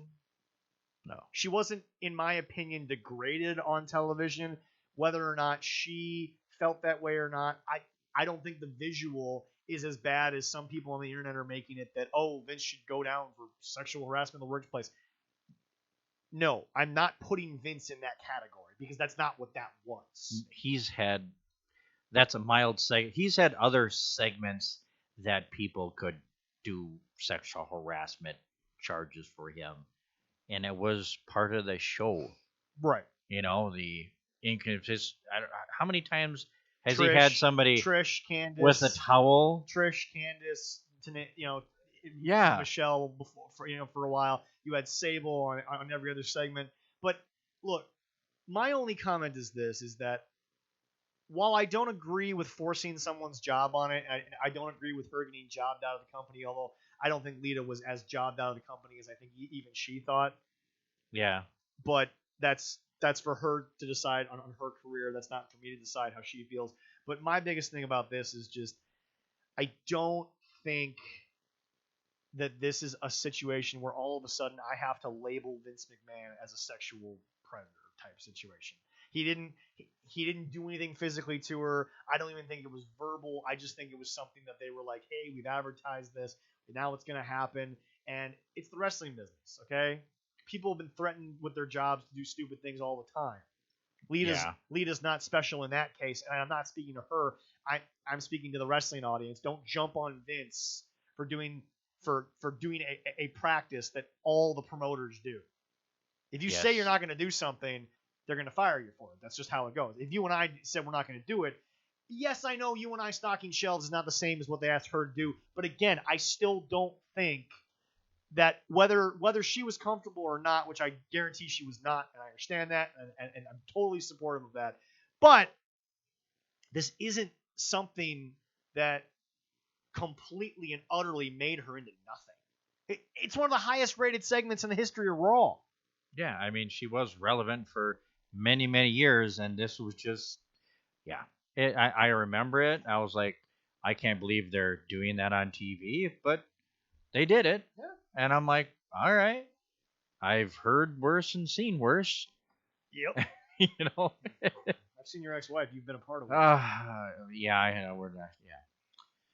Oh, well. Too much? Oh, there's things I like to forget. Your hubris. And, with my age, hopefully I start forgetting things, but it doesn't always. Yeah, but remember, I don't know. Yeah, but remember, you're still going to have to see her face a lot more than you want to. Anyway. Unfortunately, yes. So anyway, we're going to have all right, so here's the deal, folks. Next week, can't wait. Al Sands going to be here. We're going to talk some boxing. We're going to talk Floyd Mayweather getting in the ring with one of the Paul brothers. That's going to be a joke and a half, but I can't wait to get in on that. We're going to talk to Al about his career, and we're going to talk about the parallels between boxing and wrestling. Obviously, we know the Capitol Wrestling Center is named after the old promotion that, Vince McMahon Sr. had. So we're going to talk a lot about that. We're going to get into that was his father. Yeah, Vince's grandfather. Yeah, his grandfather. I apologize. Yes. Yeah. So anyway, we're going to get into that. We're going to talk about, like I said, we're going to preview. I believe it was Antonio Inoki versus Ali. We're going to talk about that. We're going to talk about the effects it had on Ali's career. That obviously, we talked about the political stuff, yada yada, all that kind of stuff. But we're going to talk about the parallels. We're going to talk about the fact that WrestleMania, I think it's 24, is no longer available on WWE Network because of Floyd's theme. We're going to talk about all of that next week. Al's going to come in. Leroy's going to make his ears bleed, and Jesse's going to pay a debt. So we can't wait to see y'all. Thank you all so much for listening. My mouth is watering, waiting for that. There you go. We're going to have some good old Quick Trip tenders. I'm going to make sure that I'm going to make sure that I leave early to get here, and we're going to have those tenders made nice and fresh for you. All right. So thank you all so much for listening to us again. Leroy, great show. Had a lot of fun. Oh, yeah. And we will talk to you guys next time.